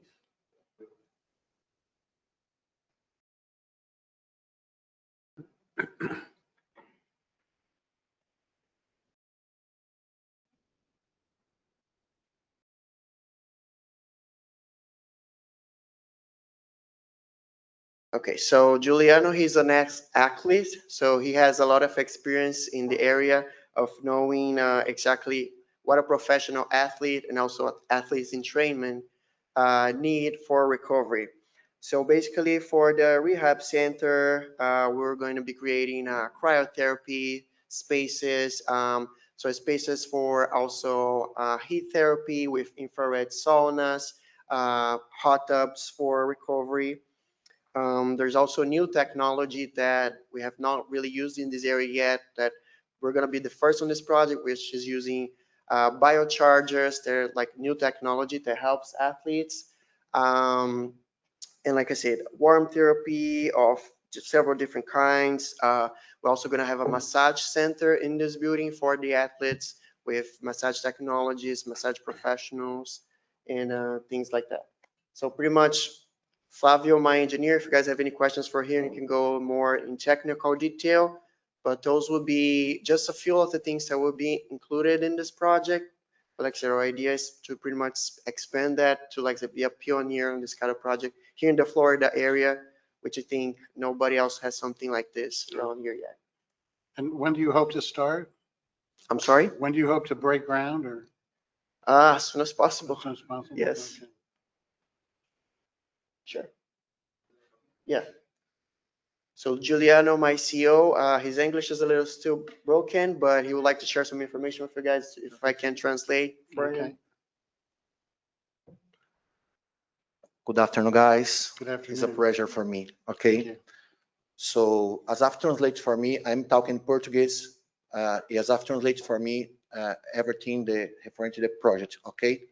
Sorry, my English. No, fine. Bom, primeiramente é um prazer para a gente estar aqui com eles. So it's a pleasure to be with us here today. Esse projeto concebido junto com a academia. And this project conceived together with the academy. É projeto que vai beneficiar a cidade. Is a project that's going to benefit the city. Porque eu como menino criado no Brasil, nas ruas do Brasil. Someone who was raised in Brazil as an ex-athlete. Eu entendo quanto o esporte é importante. He understands how sport is important. Para crescimento. For the growth. Civil.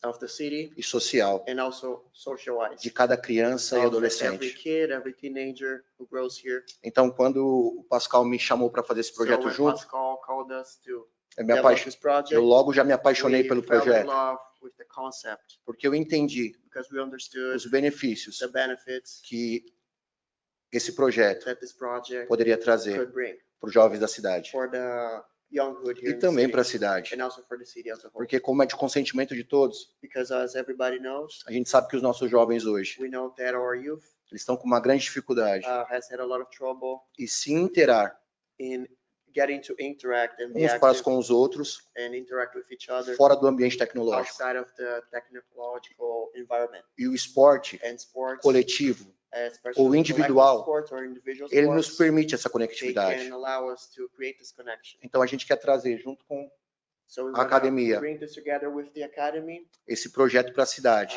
this project to the city, para beneficiar to benefit todas as pessoas da cidade. everyone here. E é um prazer para nós mais uma vez And it's a pleasure to us again estar aqui com to be vocês. here to show that to you. Thank you so much. Thank you. Thank you very much. We're an International city. Thank you. It's You great. eat the cookies and then you go to the Right, center. we eat the cookies and then we go work them off at the tennis center. All right. Any I more think that's question for great. me? No, No? No, I just think it'd be a great addition to the whole facility out there. So it's just the next, like you said, it's the next step thing that you need. Yep. And I kind of envision, he was talking about some kind of brand new bio something or other. So I mean, I know like the professional sports teams like the Bucks and the Rays and the Lightning have their own stuff, I'm sure, but something that's cutting edge that they may not have. I mean, maybe even they could take advantage of something like Yeah, that. no, absolutely, absolutely. sounds wonderful. Thank you. We'll Thanks, keep Pascal. growing. Thank Thank you. you very much. Thank you for coming. Thank you. Thank you very much. And you'll have to talk. Yeah. Thank you. Thank you. Merci. Okay, We're gonna need some more parking there. yeah, okay. The next item I'll take to the mayor is she has emailed the city manager evaluations out to all the council members, and she asked that they be returned to her by July 20th. And then she'll get with Sandra and compile the information and bring it back to us, okay? Next item is the consent agenda, and we have 5 items. Do I hear a motion, or does anyone want to remove anything? I make a motion that we pass all 5. Second. Okay, we have a motion and a second to approve the consent agenda as presented. All in favor, say aye. Aye. Aye. No nays, motion is approved. Next item is the city manager, I guess, under business items. Yes, sir. Item 2.1. I'm excited to announce another economic incentive for Monin Incorporated. City staff, Pasco Economic Development, and Monin have been discussing the possible expansion of Monin's manufacturing operations to Zephyrhills for the past several months. Monin will own 57 acres of land for the future home of their Zephyrhills manufacturing facility, with a total capital investment of $111 million over the next 5 years. The agreement before council requires Monin to construct a minimum of 250,000 square feet of light industrial manufacturing, create 100 new jobs to the city of Zephyrhills within the first 5 years. 29 of those jobs will have an average annual wage of at least $46,760, which is 80% of the median one-person income for the Tampa MSA. Allow the city to access to examine the company documents that relate to the terms of this agreement. In exchange for the construction and job creation, the city will waive or reimburse, whichever is permitted, up to $252,750 in transportation impact fees, waive or reimburse up to $435,060 in permit fees, offer a job creation incentive grant equal to the amount of 50% of ad valorem taxes for the first 5 years and 25% of ad valorem taxes for years 6 through 10 after receipt of the CO or certificate of occupancy. That is a not to exceed amount of $2,601,562. The city manager may extend the period for compliance by up to 1 year for good cause. Fiscal impact, funding in the amounts not to exceed the $2,601,562 will be budgeted in the appropriate future years for job creation incentives. With that, staff recommends approval of agreement 41-202613 between the city of Zephyrhills and Monin Inc. And representatives for Monin are here this evening. Okay, thank you. Does council, anybody have a question or comment right now? Gentlemen, anybody like to speak, or Tom?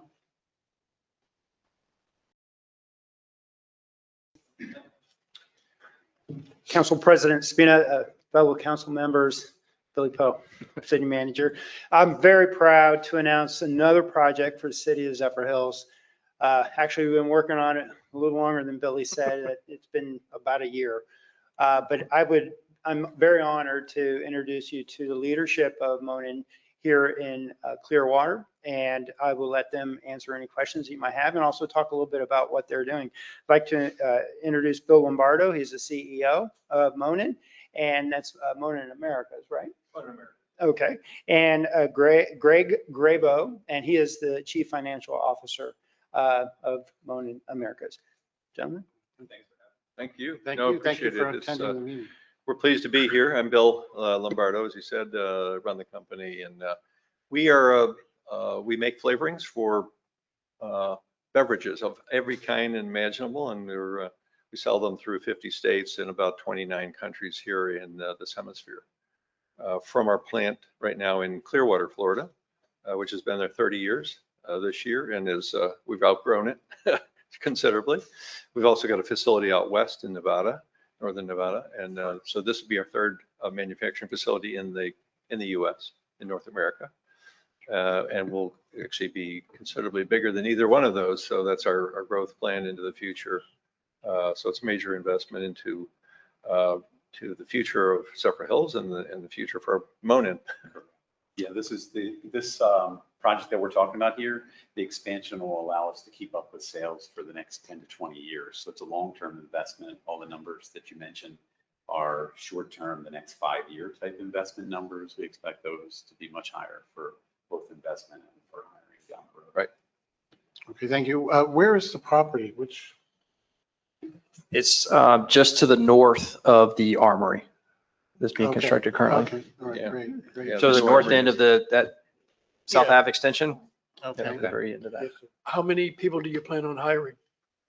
Currently, just a little over 100 To start. It'll be primarily manufacturing and distribution roles, but there'll be quality.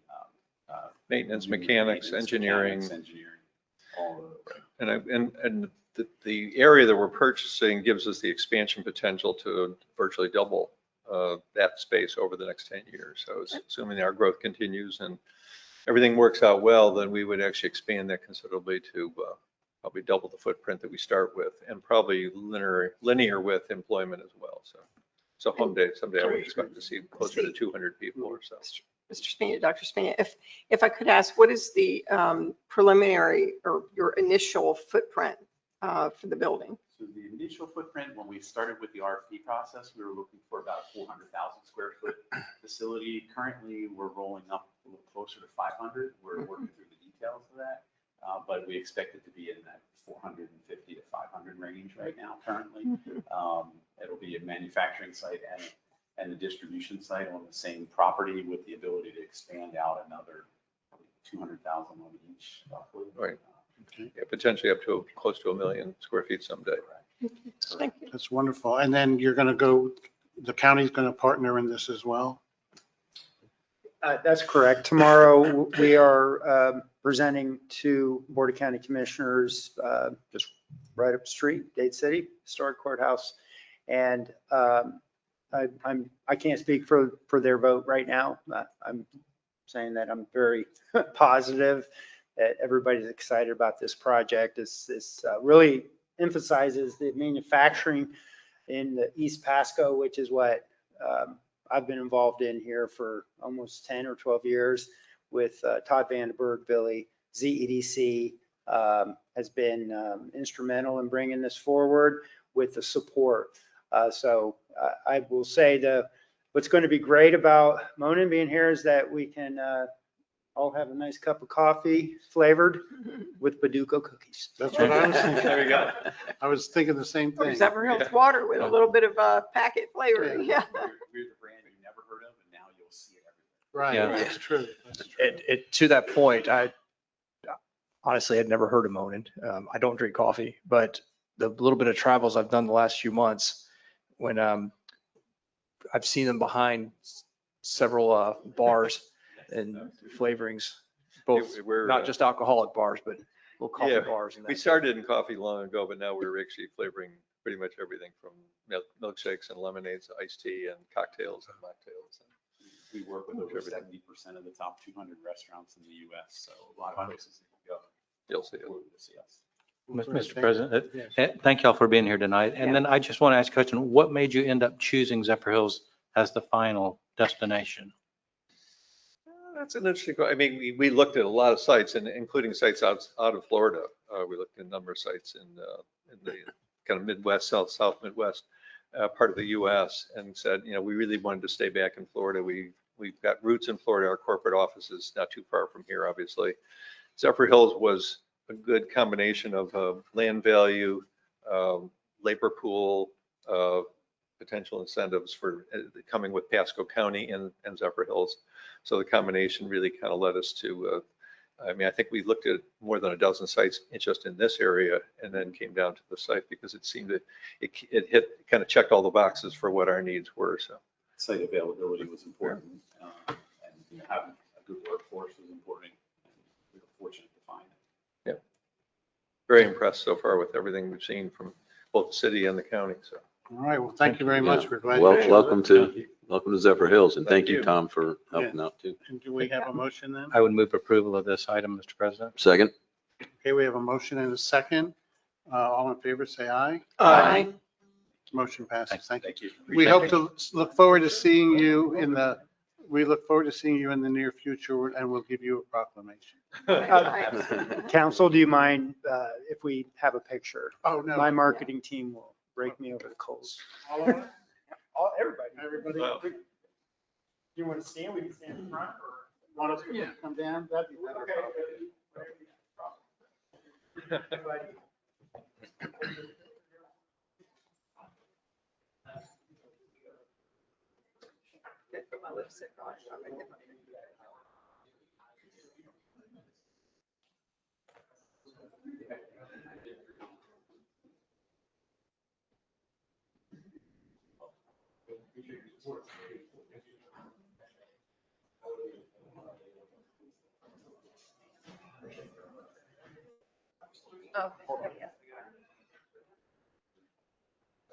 Oh,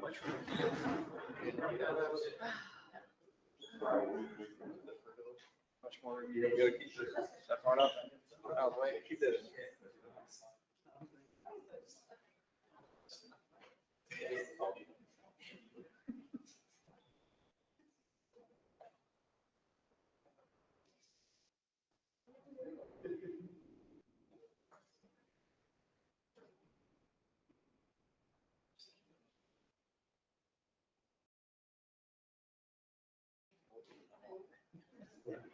Keep it going.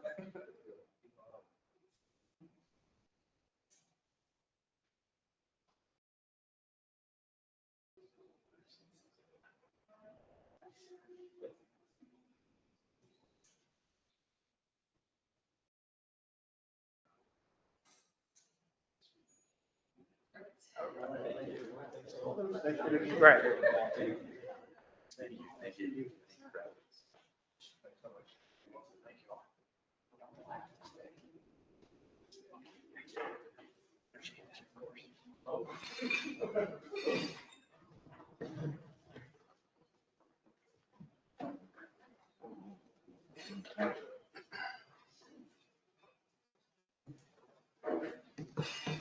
Okay. Second item is our, I'm sorry. Second item is the Gearing Group Classification and Compensation Study. City Manager, I think.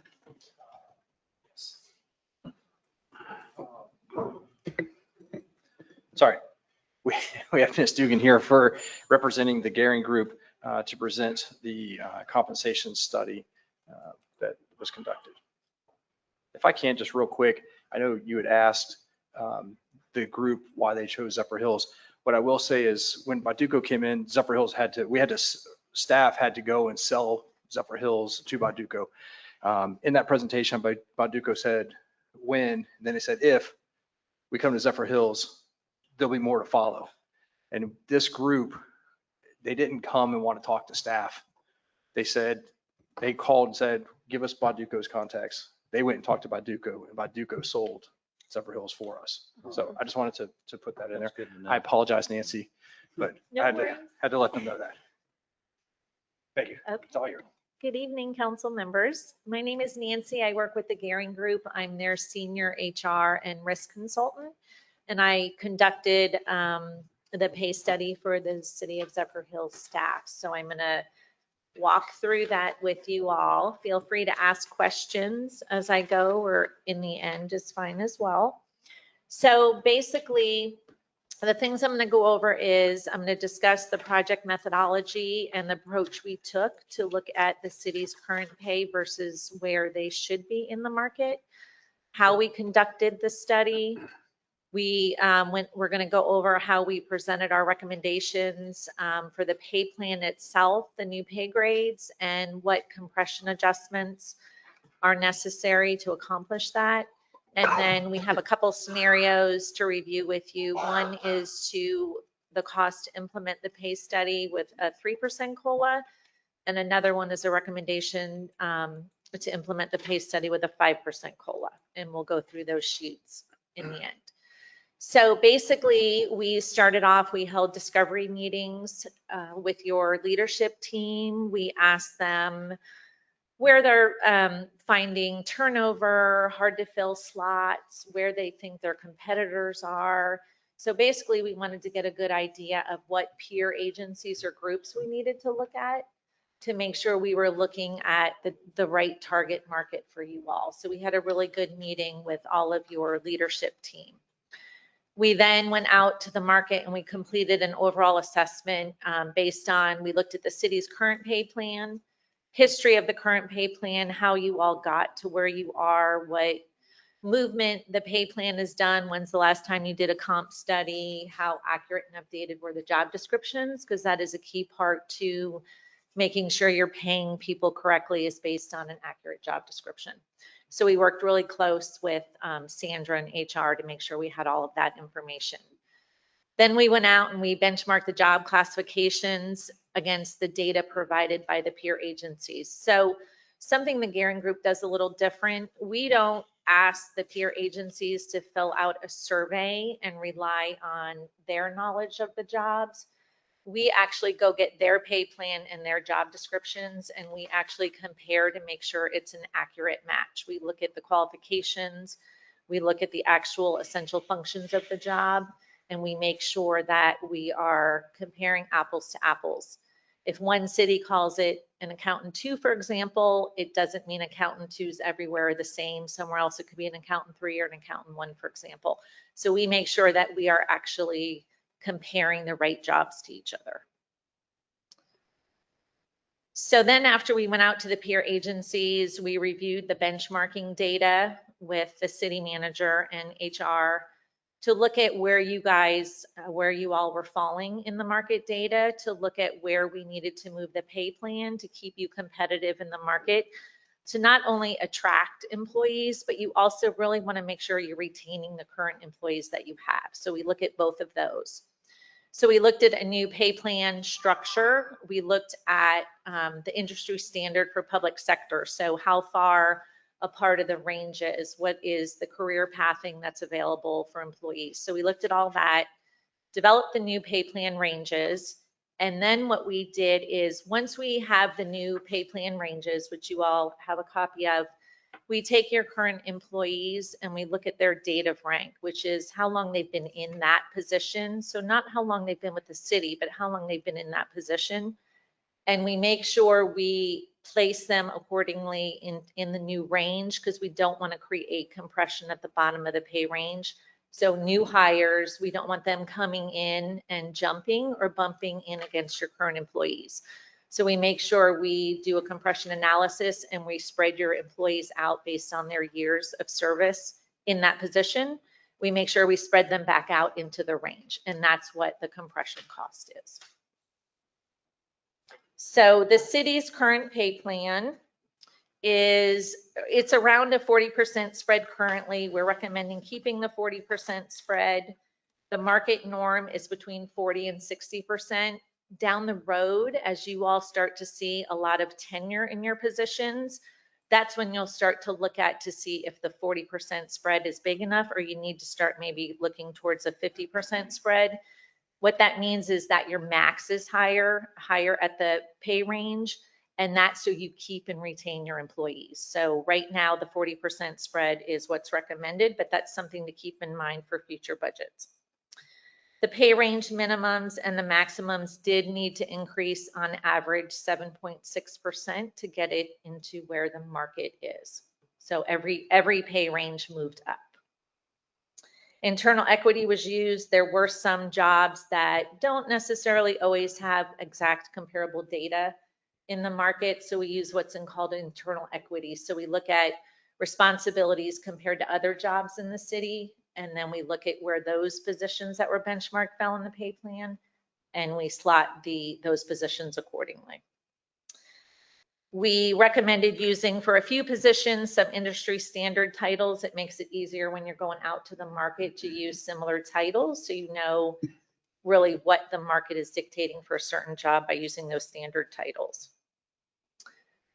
So now we'll talk a little bit about the pay study results. So with the 3% COLA, so you had 29 employees that fell below the minimum of the new pay range. So if the new pay range started at, let's just say 35,000 and the employee is currently making 32,000, the first thing you need to do is bring those employees up to the minimum of the pay range. So you had 29 employees that fell below the minimum. The cost to bring them to the minimum is $40,000. So that's the first thing we do. You don't have any employees that fall outside the maximum. We typically would recommend, we don't ever recommend a decrease in pay. We recommend typically to red circle people, but you all don't have that issue. You have 64 employees that are receiving compression. So those employees that had to come to the minimum, they have some years of service in their position with the city. So now what we did is we took a compression chart and we moved them through the range. So like we said, new hires are not then bumping them. So the cost to move those 64 employees into the range is $164,000.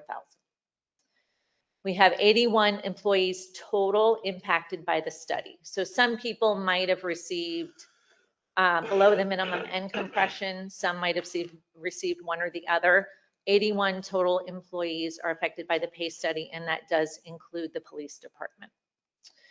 The total cost for a 3% COLA in addition to the pay study is $247,000. This scenario gives an average increase of 4.86% to the city employees. The total financial impact, finance calculated the benefits and retirement, and that comes to total $584,000 for this scenario. So before I move to the second scenario, just to give you all some range, do you all have any questions? I know it's a lot of information. Thank you. You said it included police employees, but out of the collective bargaining units, I only saw one employee, city employee in this chart. I mean, the police department employee in this chart. So the police department is in a separate chart. The reason for that is because we, those get negotiated for the sergeant and police officer. Right, but I didn't see the lieutenants. I didn't see the police chief.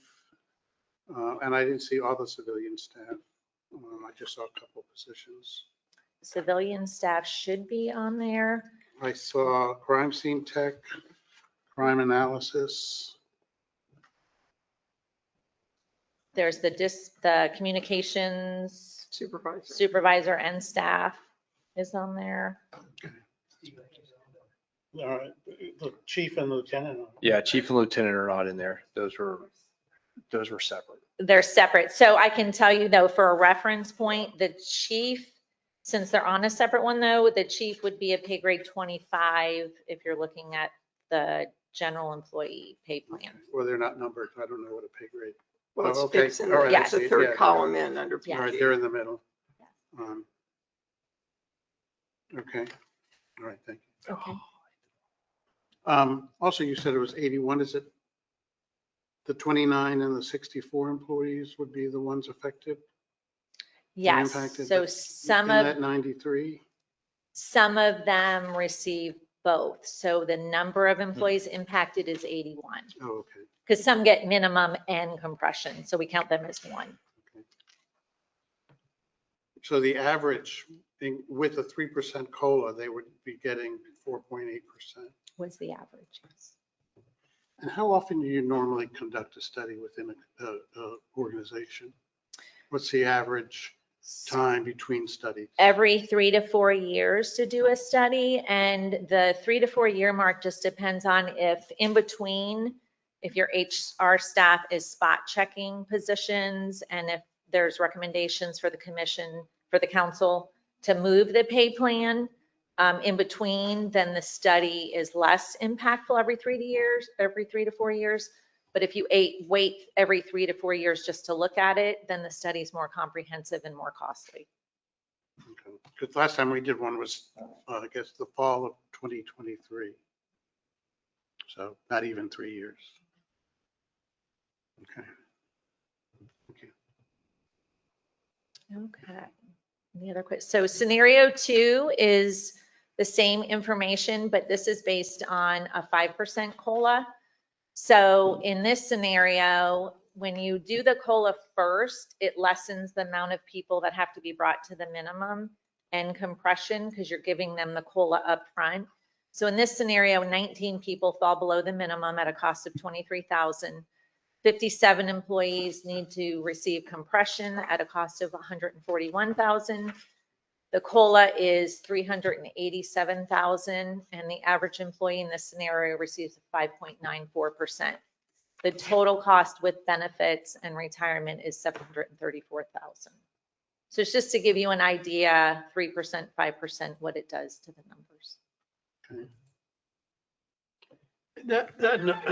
Excuse me, that number that's 734,000 plus, that's a 5.94 increase. Correct.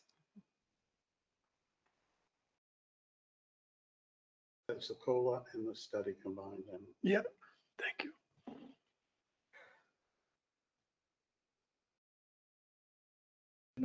The cost of living, and you might have said it, but what's that percentage? So cost of living is the last 12 months was around 3.9, but really for pay, you look at the employment cost index, which was around 3.4. Okay, so that's the number you use, 3.4. Okay, thank you. And inflation this past 12 months was approximately, I believe, 3.6%. Seems low. Well, the year prior, though, it was 10%. The year prior to that, it was 11%. So we had some serious inflation there for a few years. Well, for me, I'd like to see a little bit more than the 5.94.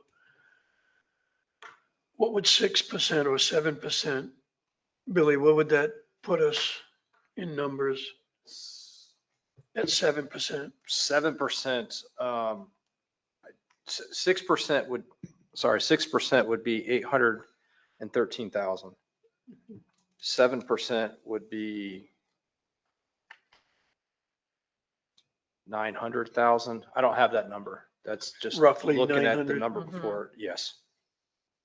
Yeah, about 900,000 for 7% and 813 for 6%. I mean, with the cost of living and, to keep the great employees that we have, I just think and who knows what's going to happen next year? That's also my thought.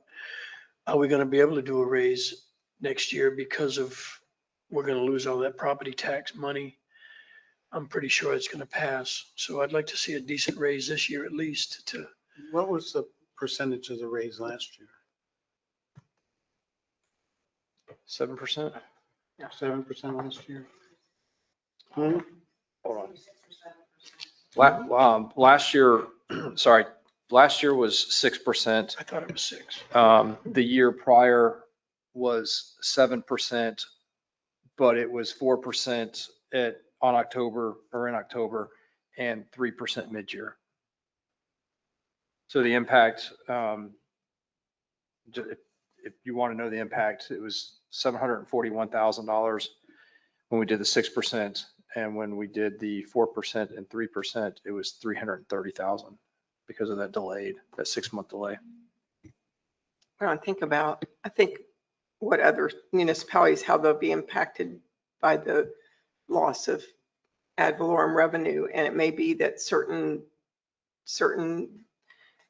positions don't get filled, and we're asking folks to take on more responsibility. And I would just want to be sure that they're taken care of if we get to that place due to a lack of funding. Good point. Okay, any comments or? Yeah, and I'm always really on the conservative side because this is an ongoing expense that will be realized whether we have the revenue or not.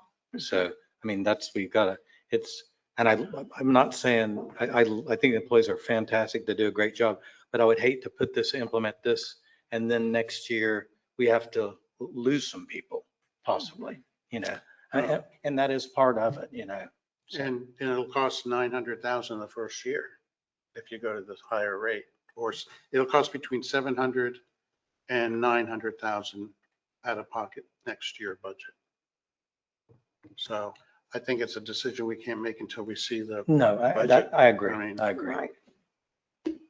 And one other thing that I would like to bring up too, that I spoke with the city manager about, is for future strategic planning, right? You all might be faced with the property tax thing.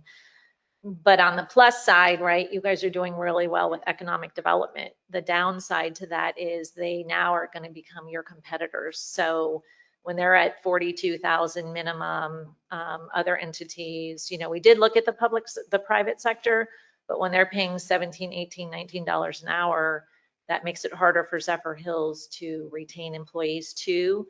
So with this pay plan, we were able to get it up to 16, which is above the state of Florida 15. But I would highly recommend in future years seeing how that can kind of be put into the budget to slowly get that minimum up even higher, because you will be competing with all this industry, which is a good thing, but it'll be hard to retain and attract employees with that going on. Well, and the thing is, it's not just the raise that you're given, it's the benefits that add a pretty big. Yeah. What do you think? Where's Ted? Well, the benefit, I mean, How much is it? Is it 25% or more than it's More. the, 50? with 5%, the COLA, estimated cost was 387,000 without benefits, So that's according it. to the memo. So it's 50%. Yeah, Darn so, near, right, Ted? Close. I'm sorry, it's about 50% that the city's portion, once we give the raise, we've got to pay in addition to the raise to an benefit employee package. benefit package.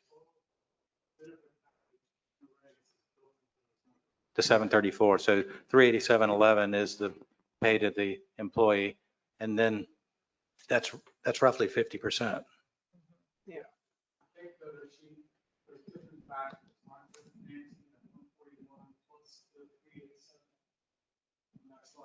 Oh, is it? Yes. Oh, okay. Yes, add the 387, Okay. the 141, and the Thank you, Ted. 23. That's the total. Then you add the Gotcha, benefits to okay. get to the 734. So it's probably around 35%. You think Usually 25? Well, 35. the memo, Billy's memo says, the recommended salary adjustments, including a 3% COLA, is 247,000 for 3%. And with a 5% COLA, the estimated cost is 387. And then your number with the benefits is the 734 or the 580. Right, to the 387, you would add the 141 and the 23 first. And then the difference between that total and the 734 is the benefits. So my memo's wrong. All right, so don't use your memo. No, she was saying that 387 plus 141 plus 23. Right, the That's the COLA total is cost. 387. The pay study is 141 and 23. And then you add benefits and you get to 734. All right, the way it's written is correct. Sandra's ready to come across the dais at me. Can you tell who wrote that memo? Well, you're just talking up here about the COLA then. Correct. You didn't give in the memo the whole cost of of Correct. the change, Correct. It was just a COLA. Yeah.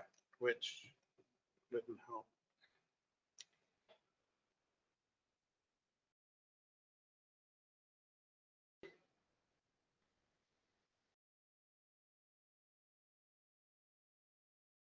Well, I think So we, the salary cost would be 551. And so it's 200, maybe 180 Say 200. for the benefits. Yeah, For 200 for the benefits at the 7%. I mean, at the 5%. Yes. If you add them all up. I had to Yeah. Carry my one.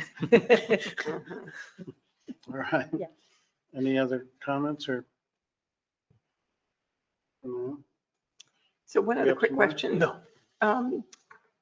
So you did a comparison with other local cities, is that correct? Did you use Correct. some of We those? used local cities. We used we looked at a variety. We looked at Pinellas County a little bit. For the airport, we looked at different entities. Police, we looked at a few different entities, and then we looked at private sector. Because the city of Oldsmar is a city that's similar in size and doesn't have quite as many employees as we do, but historically, our salaries have been very similar. All right. Well, thank you very much. I Okay, appreciate you're your welcome. coming. Thank Thank you.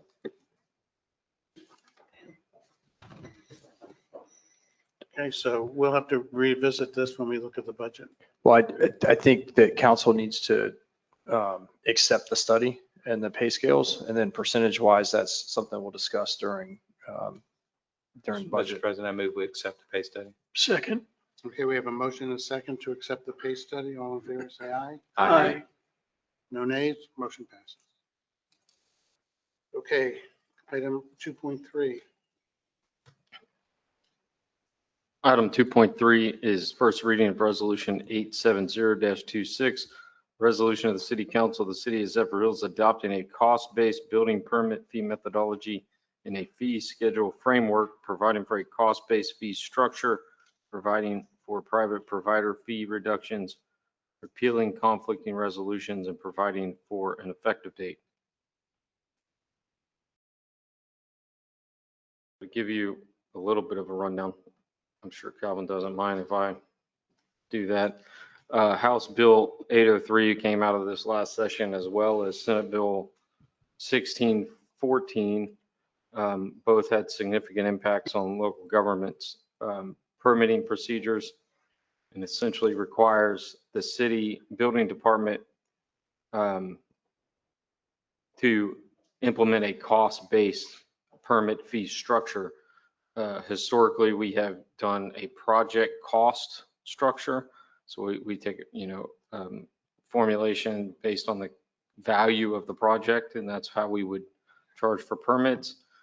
But Calvin and I worked over the last month to create a system that adds up the total cost that it costs the building department to provide the services, the number of inspections, and came up with a new fee structure based on the actual cost, and had that correlated to the service provided, and came up with a new fee schedule based on that. Also, the total revenue that the building department generates from enforcement of the Florida Building Code cannot exceed the total cost that it has. So you have to have a balanced budget with regards to permit fees. And those funds have to stay in the building department and spent on those same enforcement activities. So what we've done is create a spreadsheet essentially that includes all of the cost of what it takes to run the building department. We took last year's numbers for the number of inspections and projects that they participated in, and came up with a value per inspection. And then we had Calvin analyze the number of inspections they typically have for the type of project, and came up with a permit fee based on that analysis. And that's what's included with the proposed resolution.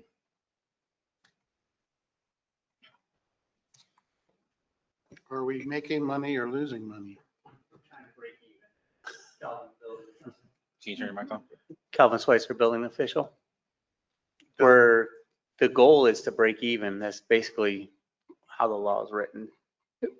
And it's based, I mean, because theoretically, we're basing it on historical data, but we're using that fee on stuff we don't know what it's going to be this year, right? We don't know how many inspections you're going to do, and We were basing everything off last So year's. do we have some type of a fudge factor or something that lets us know? Because if we have less inspections Inspections, and which we are less likely. permits, then the price has to go up. And You're we, can't we look and see what the trajectory is and go ahead and put that trajectory on to where we think it's going to go? What I think we'll have to do is have semi-annual reviews of where we're at and adjust the fees accordingly. Because what's happening is the legislature has taken away our ability to tax, okay? Right. And now they're saying, you might be able to cover your building department's costs. Well, we might give you enough money for fees. Maybe. But the thing is, what they're saying basically is they want the building department to be like an enterprise fund within the general fund. For permit fees, essentially, Yeah. yes. Now, does that mean when you do your costs that your salaries, everything have to come out of here? All the Yes. staff? So it's basically an enterprise fund within the general fund and they want it to balance out. Yep. Yes. So is there a replacement cost in that budget for trucks, equipment, or whatever? you Not need? in this current one, because we didn't, I had to go off last year's budget, so we kind Right, of that's the did number this you were all in getting. like a month or And so. both the bills reference using the prior year's numbers as a base. But what we thought we would do is, I mean, we feel pretty strongly that we're in compliance with the two bills. Not so confident how it's going to shake out in a full calendar year. So what we would like to do is implement this and then review before October and Yeah, just do a mid-year budget review. And we April, may what you're have to trying have do. several adjustments a year to the permit fees based on this. And what I've seen, I mean, you're right, it's overreach by the state government, in my opinion, but Yeah, it is. what it's doing is the smaller the project, the more it costs them per job than the bigger projects is what we've seen, is because you can't do it based on valuation. You have to do it based on number of total inspections. So now all of a sudden, a roof inspection costs more than it would have under our old system, but that's how we have to do it to make it work. The fees have to equate what it costs for the service to be provided, and that has to equal the total service being provided for that permit. So it was difficult to come up with, and I think we did a good job at it, but it's something we're gonna have to keep an eye on to make sure we're on track and are right, because, you're right, we could have more permits, but we could have less, and that's gonna impact it. And I'm going to tell you right now, $142.78 for an inspection. That barely covers the drive out there. When you look at things like maintenance of the equipment, your mileage, your time, gas, our benefits, all that kind of stuff. I mean, my firm, which is a private sector firm, the minimum fee is $250 an hour, and our client reimburses us for auto mileage. So that's not enough money. What we kind of worried about though is we know what some of the private inspection companies are charging for third-party inspection companies, and we don't want to get too far over them and then everybody just go to a private provider. But people only go to private provider for a couple of different reasons. One, because really it's time. And one of the things about our community is that it doesn't take you 6 weeks to get out to a job site. And, when I work on a project in, Pinellas County, for example, or, Manatee County, where it takes 6 weeks to get somebody out there to do an inspection, that's where having a private provider makes sense, because it's expensive. That makes sense because that saves the developer or the landlord time. So We kind of got caught in with, like, because a lot of the big builders do not like dealing with Pasco. So they just went anywheres in Pasco, they're using third-party inspections, and we kind of got caught up with that. So we don't really want to get too high. And then there's another thing with that, that if they do use private providers, we have to give them a certain percentage. If they're using plan review and inspections, it's 50% of the fee. So we can only charge 50% of that fee. So we're kind of hoping to, maybe they'll want to use us because we're a little bit cheaper. good point. Didn't they Sounds like you've also really thought it through. put a minimum, like, I mean, if it's $7,500, the project, and they don't even have to get a permit? Yes, but only on certain things. It's going to, like, if it still has to do with electrical, mechanical, plumbing, They still have to get a permit. structural. That's what I was gonna get at. Could you flood. have to do inspections there, and if they weren't, Yes. they didn't have to get a permit, that wasn't gonna work. Okay. Yeah, All right. expenses, basically. It's going to affect us. I think we should just invite our state representatives to come to our meetings and they can just vote for us. No I mean, comment. No, the Senate, just the Senate president and the speaker. We Yeah. don't need them, just Senate president, Yeah. speaker of the House and the Because the governor. rest of them just go along with Right. whatever they want. They could just be a robot or something. Right. They have robots doing surgery now. Surely they could do this. We did kind of make packages to get a closer estimate. We kept the residential prices close to being the same as what they are now, but it's the commercial and the industrial side that's going to hurt a little bit for a while. Okay. All right. Any other questions? Thanks for your work on this, guys. Yeah, thank you. All right, do we have a motion? I make a motion that we pass item 2.3 And I'll on the second. first reading. I'll second. It's okay. We have a motion and a second to pass resolution number 870-26. Do I have all in favor, say aye. Aye. Any nays? No nays? Motion passes. Business item 2.4, resolution number 871-26, resolution of the City Council of the City of Zephyrhills, Florida regarding the establishment of stormwater utility assessment rates. Okay. We do have Christina is on the line. At the last council meeting, we were proposing a fee of 118 up to 128, 5 years out. Council gave direction that they'd like to see a lower fee. What is presented to you this evening is a lower fee. And it is not showing on my computer. It is $85 for the first year, and it escalates up to 110 year 2 through year 6. Some projects were pushed out, and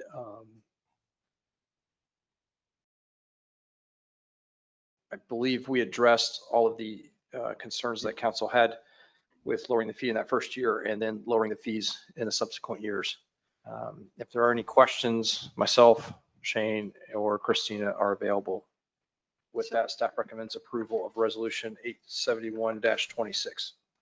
Mr. President, so just to recap here, we're doing this in response to the residents' request that we deal with the issues that we have historically had related to flooding. This is a stormwater solution. That's correct.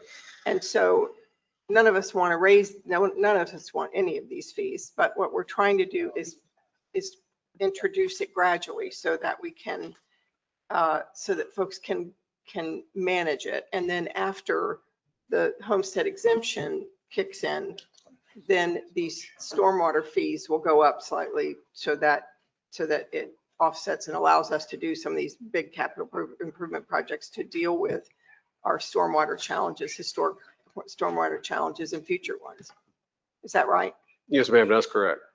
To give us a proactive approach to taking care of some of the flood prone areas, pot of money to purchase land acquisition, do our capital improvement plans that were suggested in our stormwater master plan that we did previously.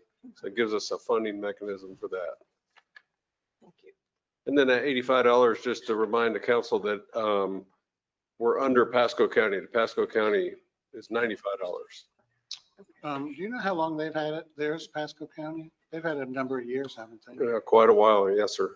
Yeah, I mean, I just think that the alternative to this is considering that so many of these come out of the general fund, out of your streets budget probably. And with the demolition of the property taxes in the next couple of years, if that passes, then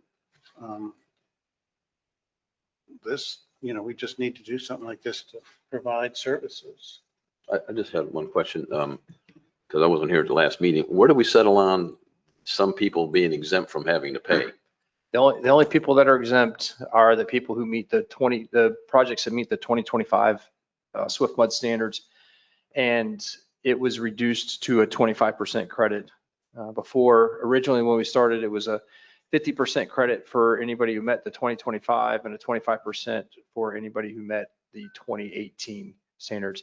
At the last meeting, it was changed to only projects that meet the 2025 standards would receive, or, whatever the requirements are at the time, or the most stringent.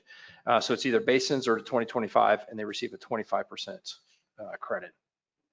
And I'm sure you guys kind of hashed it out the last meeting. I wasn't here, but I'm still a little concerned about some paying, some not having to pay as much. And, Swift Mud can change those things. What if they kind of scale back and they capture somebody, in other words, they go back to, let's say, the 2018 standards? Do those people now receive a discount, or? Yeah, that's never happened in the history. No, I know it's never happened, but I'm saying that's the kind of stuff I just don't. Well, that's why we took that out. Well, I guess if Swiftwood came back and changed the requirements, we'd have to readdress our ordinance or resolution. But what we decided last time was only very few people have, only the new projects are compliant. Yeah, virtually. And we're not going to have. I don't think any that's why right we now. changed it, because we didn't think it was fair that some others, even though they have that, they were sometimes the heavier victims of the flooding. Right. So this was the only fair way, we thought, or the fairest way. The 2025 Swift Mud standards are way more It won't be a cost problem, burdensome yeah. to meet to begin with. And we had to revise the city yard project to meet those requirements.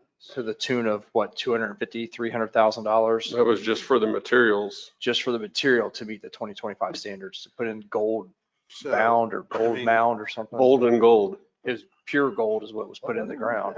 It's a filtration system that's stupidly priced, but that's what you had to do to meet the Swift Mud requirements.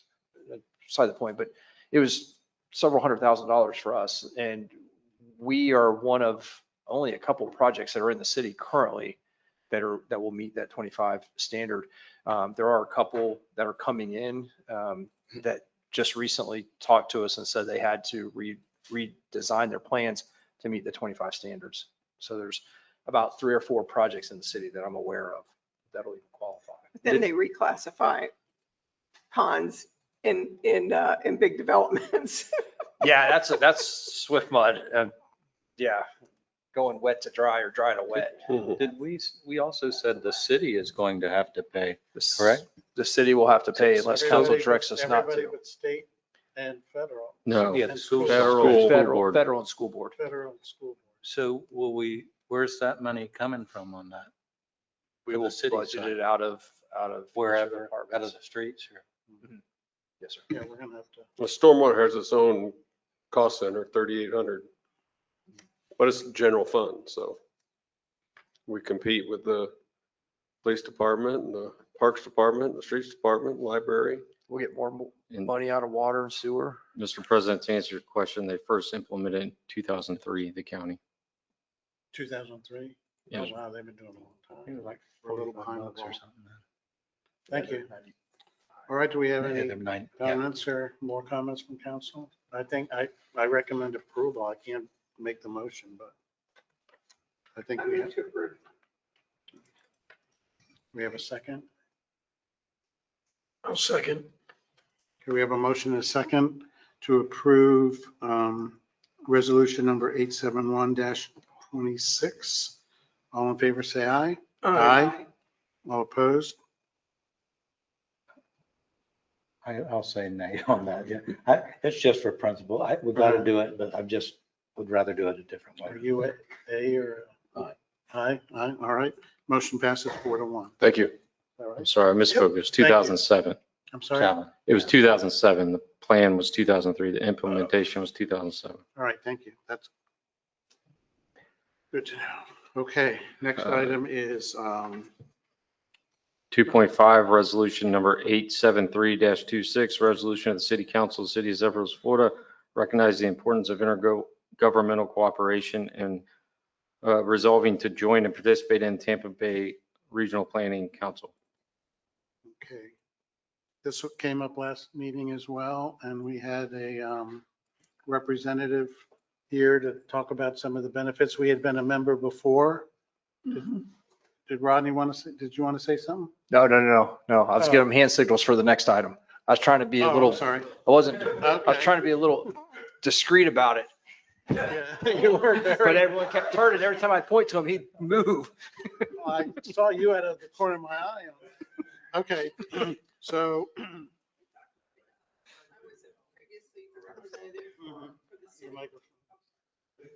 Dr. Spina, I was previously the representative for the city, and I can tell you that to do a good job at this is significant. It's a significant investment of time. And so if we're going to have a liaison, I just want to make sure that that person is going to be willing to take the time and the effort, make the effort to really make this worth our investment, because it's not inexpensive. I think it's a couple $1,000. It's $2,000 a year. Yeah. And, you know, we've already talked, and I think they're coming to the planning commission next week. We've already talked about how we're going to be able to work with staff and how to be beneficial to us. So That'd be I think we great. can get a representative that'll Good. do the due diligence there. Then I move that we approve business item 2.5. Second. Okay, we have a motion and a second. All in favor of approving resolution number 873-26, please respond by saying aye. Aye. Aye. No nays? Aye. Motion passes. Yeah. I'm tired. Okay. Oh, no. Number 3, we have the planning director's report, and Will be presenting for us. Yes. Good evening, Will McCaw, community planner here with the city of Zephyrhills. Quick update, I will go. For the tree planting program right now, we are working with Chen Moore and Associates. We have a continuing contract with them, continuing services contract. I reached out to them earlier today, and they have reached out to a few different subcontractors for the long-term maintenance. They've already provided us with a scope of work. Once they've got a price from their subcontractors, then we'll be coming back with a finalized scope of work for your review. Okay, sounds good. And this is a project that's going to put trees in public rights of way around retention ponds. Correct. This is a pilot program that's going to be doing along Green Slope Drive, the Alston Trail, where it currently runs, and as well as the extension of South Avenue and then retention ponds throughout the city. You know, the other day I was driving down the side street from Walmart to Pretty Pond, and that tree, that I never noticed it really or paid attention, but that road has quite a bit of tree coverage on both sides. So that's kind of the example of something we're going to look for on Green Slope. Exactly. All right, great, thank you. Absolutely. And Mr. President, we have tree mitigation money that's Yes. funding this. Yes. So when the people say, why are you planting those trees? It's because we have a pot of money Because somebody that's else cut 'em, right. used for that. Those developments paid, Exactly. those developers paid for, that's right. And that We're was using it for our specifically city. when we did the tree preservation ordinance update, that was one of the things we called out. So yes, Very good. it's coming out of that. Thank you, Will. Thank you, Will. You need a motion?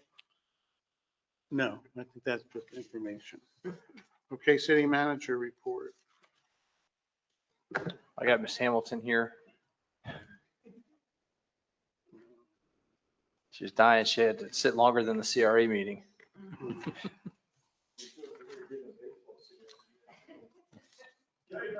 Well, we talked about Zephyr Park. I'm here to answer any questions. Yes, we are over budget.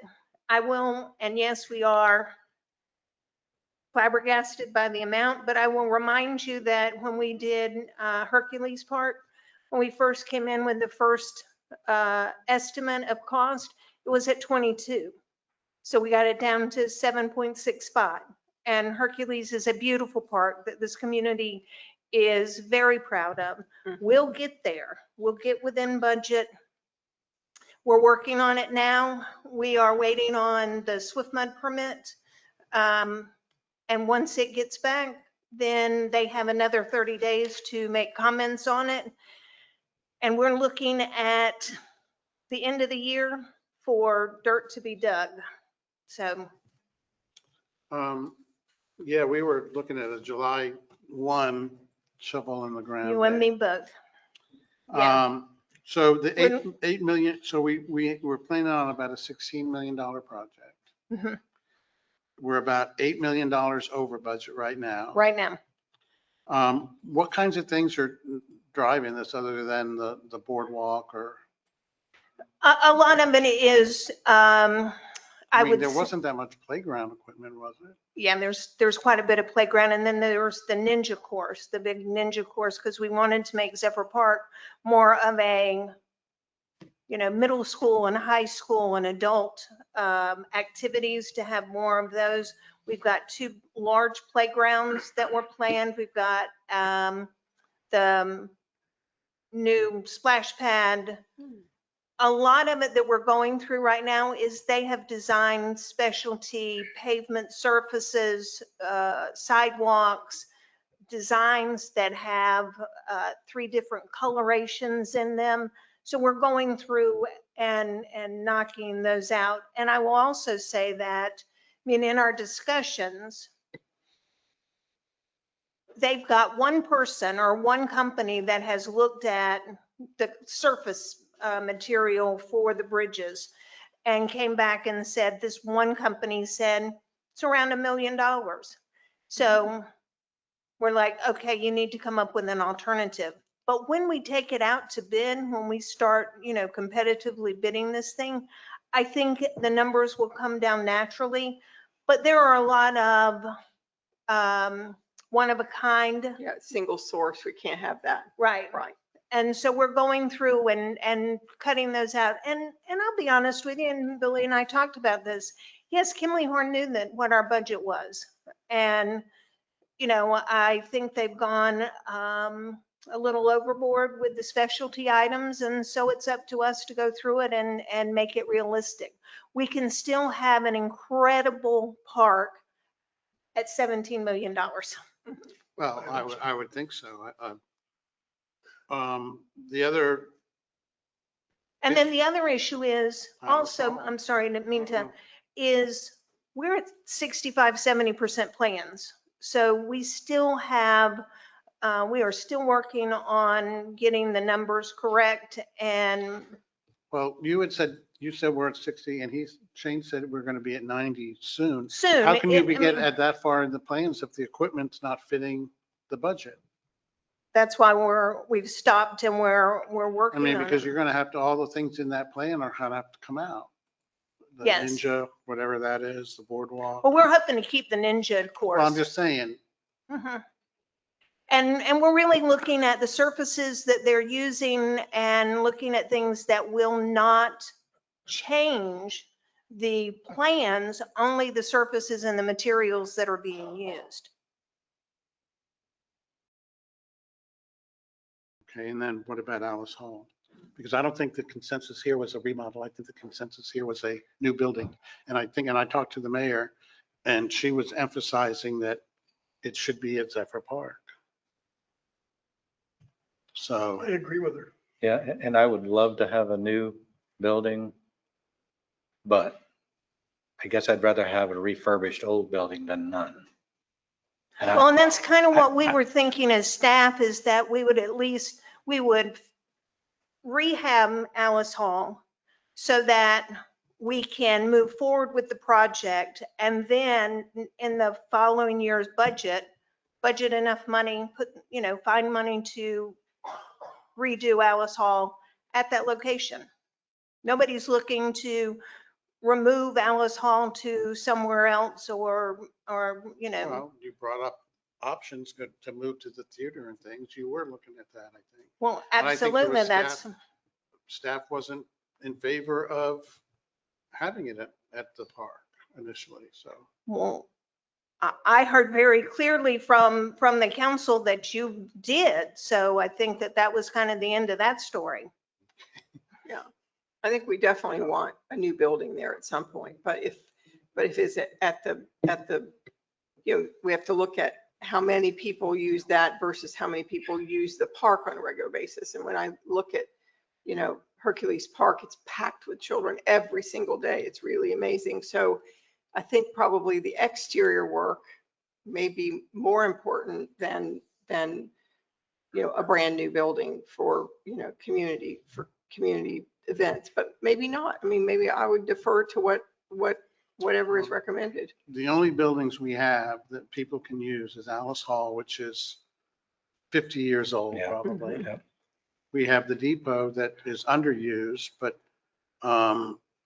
needs work and improvements to it. Mhm. We have the Scout Hut, which is on the verge of not being safe to use. So, and how often do you rent buildings every day, I would think. We don't have use of the Scout Hut. Well, I know, but everything else, you're leasing buildings every day. Yes, Alice Hall is the most used building. Train Depot is about 60% of Alice Hall, but it is slowly going up. With it being more visible and accessible, using our Civic Rec platform, it is being rented more frequently. So, there is a need for it. Yeah. Yeah, I think as a staff, we were looking at all options, and one of them being demoing Alice Hall and relocating to the downtown, in a potential partnership with Main Street. But not knowing where that project stands and the potential funding for that in conjunction with the park being over budget. And thirdly, council saying we want it at Zephyr Park, staff said, okay, looking at all those factors, it might be the best option right now, most cost-effective option is to rehab the building and not do a tear down and not try to relocate. So that's what we're exploring and what that cost would be. Well, for me, it would depend on how much we're going to invest in rehabbing, because we could take the rehab money and put it towards the new building as well. So, if we had a price on the rehab, that might help. Yeah, we can work on that price. That was something that we've just started discussing a few weeks ago. I think we were anticipated the building being, $3.5–4 million. I don't think we're going to be anywhere close To to that. rehab it, you think it would be? To tear down and rebuild. Yeah, we haven't gonna done be- that. 400 square Yeah. feet, it's $400 or $500 a square foot, which is what we're spending these days. Yeah. Yeah, so, $5 so, million isn't enough. yeah, so we won't be And it anywhere won't be in close 2 to years. It'll be- that for it'll be rehab. 10 Okay, thank you, Ms. Hamilton. You're very welcome. Thank you.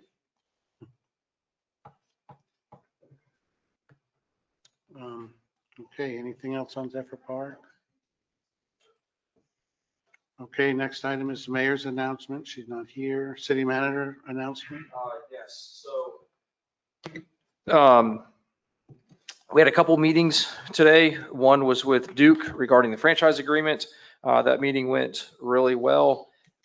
So we're hoping to bring that back before council with a first reading again. And then also we met with Skydive City, which Rich is here today.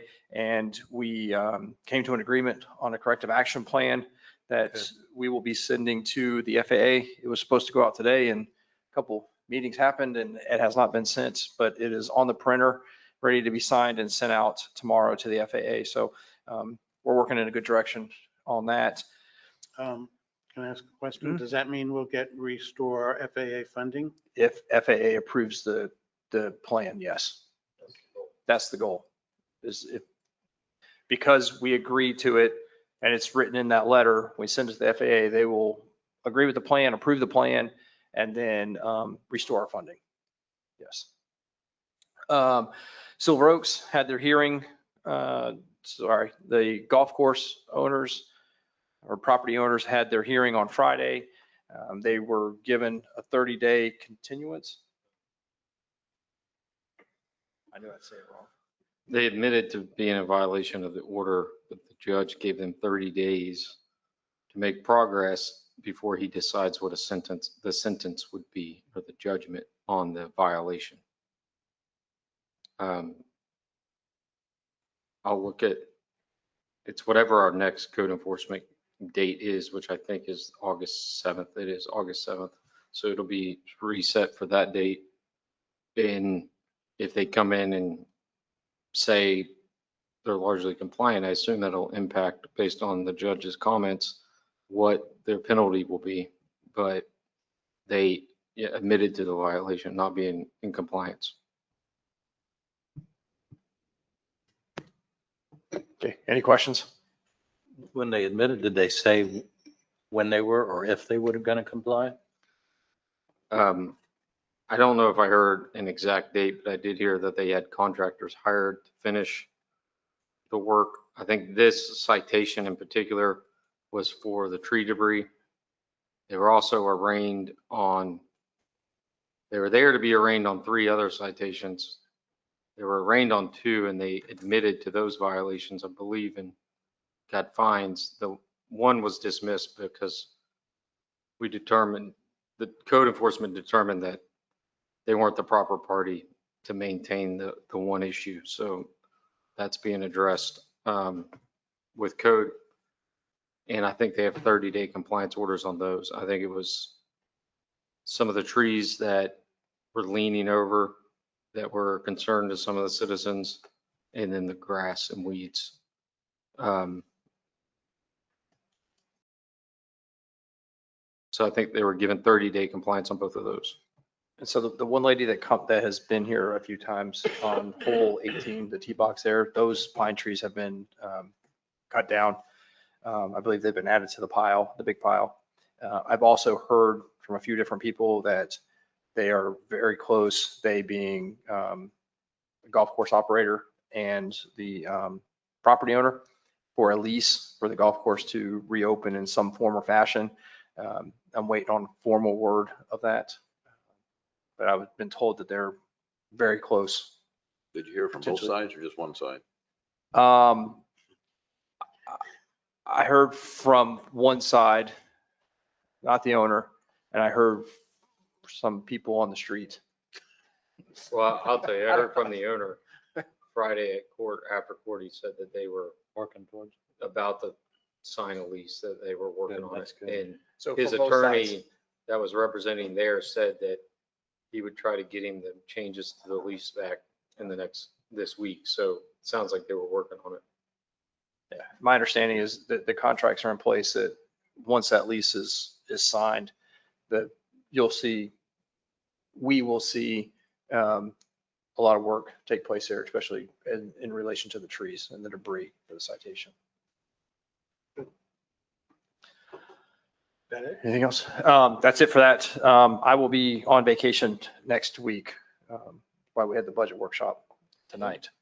Yes, again, Matt. You just went on. I went on a one day. I was out one day. I was out one day. I was out Monday and part of Tuesday because my flight got canceled. That's it. Okay. City attorney announcements? No, nothing additional. Thank you. City council, Councilwoman Wilkerson. Thank you. Well, first of all, I would like to thank our team, staff, for all the hard work on the budget. I know that it's hard to do that every year and to imagine all the things that we need and what you need to keep the city running and you know, being a great place for everyone to live. So thanks for your work on that. Prayers for our beloved mayor and the loss of her husband, Dennis. And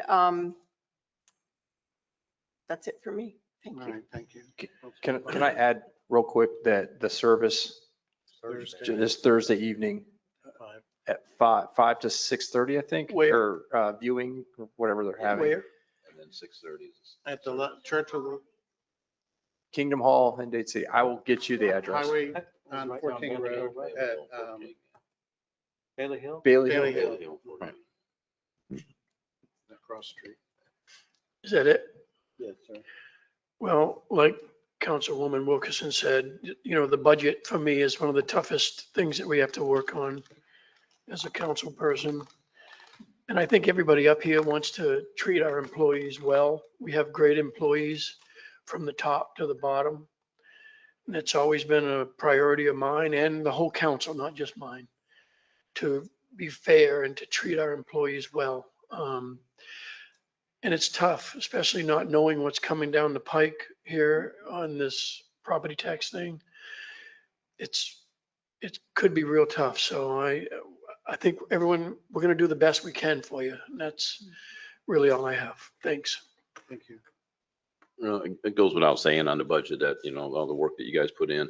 Thanks for the food. That was really great. Thanks to Dapper Dan back there, Rodney, for the mention, and the mayor's husband in the prayer too. And, keep her in our prayers. So. Thank you. And the same, thank you all for the work. I know putting the budget together is stressful. I know it's a difficult time, but thank you so much for all the work that's been done. We did have some exciting things with Monin coming in. That's very exciting if you like syrup, but it'll be interesting. Yeah, it's very interesting. I looked, it was a 57-acre site and I'm like, man, that's a lot of syrup. It's going to be difficult. I'm going to tell you, I really, really am scared about the next 3 years, our revenue. I'm very concerned.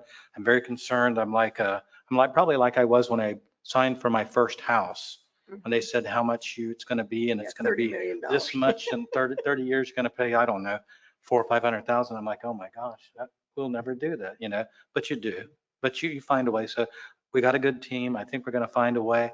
We just got to watch our spending really careful. With Mayor, we need to keep her in our prayers. That was Dennis last year. We went to the conference. He was fine. Now we're going to his funeral service. So very fragile. So we need to, enjoy our life while we have it. So anyway, that's all. And her family's coming in there. I went by there today and his son is here with his kids. And she's holding her own. So I think she appreciates everything that the city's done for her. Thank you again for what you all do on all you do, not just the budget, but guys and everybody that does what they do. Thank you for the food. And one question, Billy, do you have an update on Cossack Road? I remember the last update I gave you, you being council. Pasco County went out and did an inspection a week ago. BRW was out there last week doing some concrete work. My understanding that Pasco was supposed to go back out and re-inspect this week. And I don't know if they've been out there. Well, I don't know if they've gone out, what day they're supposed to go out there. But as soon as that final inspection happens, the road will be opened. Okay, thank you. Just one more thing. You said that we're having the franchise agreement with Duke Energy. Yes. I just want to remind everybody, one of the reasons that this road took so long was because of Duke Energy. So just keep that in your mind. I'm certainly will never forget that. Well, I know, but would you remind us how much money they pay us for those in the, how much does Duke Energy pay us in our franchise fees?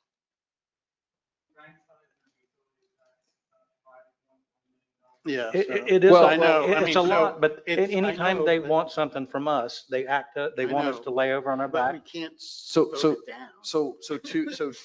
we can. Well, yeah. Well, The city is, two but things. the state's giving them all kind of power. Well, two things. One, it's actually the customer pays that 6%. It just gets added on. Well, I know, but it comes through them. Comes through them, correct. We did mention that we don't know how the vote will go. Use it. And so we had a conversation. We're talking about that road and the possibility of it being able to encroach into that 25-foot setback off the pole. Now, granted, the road's already built, something we'll have to discuss, but there's been, we've got off the start line on that conversation finally. Well, the other thing is we have the hotspots coming up. If we don't think a utility line is in our way, we're fools. It will be. So we need to have language in there to where they can't hold us over the barrel again. Well, and I was thinking, hopefully the county doesn't have to inspect the hotspots either, or this will be another year out. I know. Anyway. Yeah. What? Get a private provider. That's supposed to make Calvin laugh. Mhm. All right, if there's nothing else, thank you. Mr. Billy, let me ask you a question. You mentioned dates for the budget. What are those dates again? August 10th Okay, would be a workshop, okay, and then any other scheduled meetings that council wants to have after that. And then September 14th and 28th, I believe they are. okay. So Those the would be the 28th, I will not be here. I'll be on- September. Yeah, September Okay. 28th, I will be on. I think that's the. I'm going on vacation again. This time to London. I tried. Well, it's 3 weeks. So Yeah, September 14th and 28th.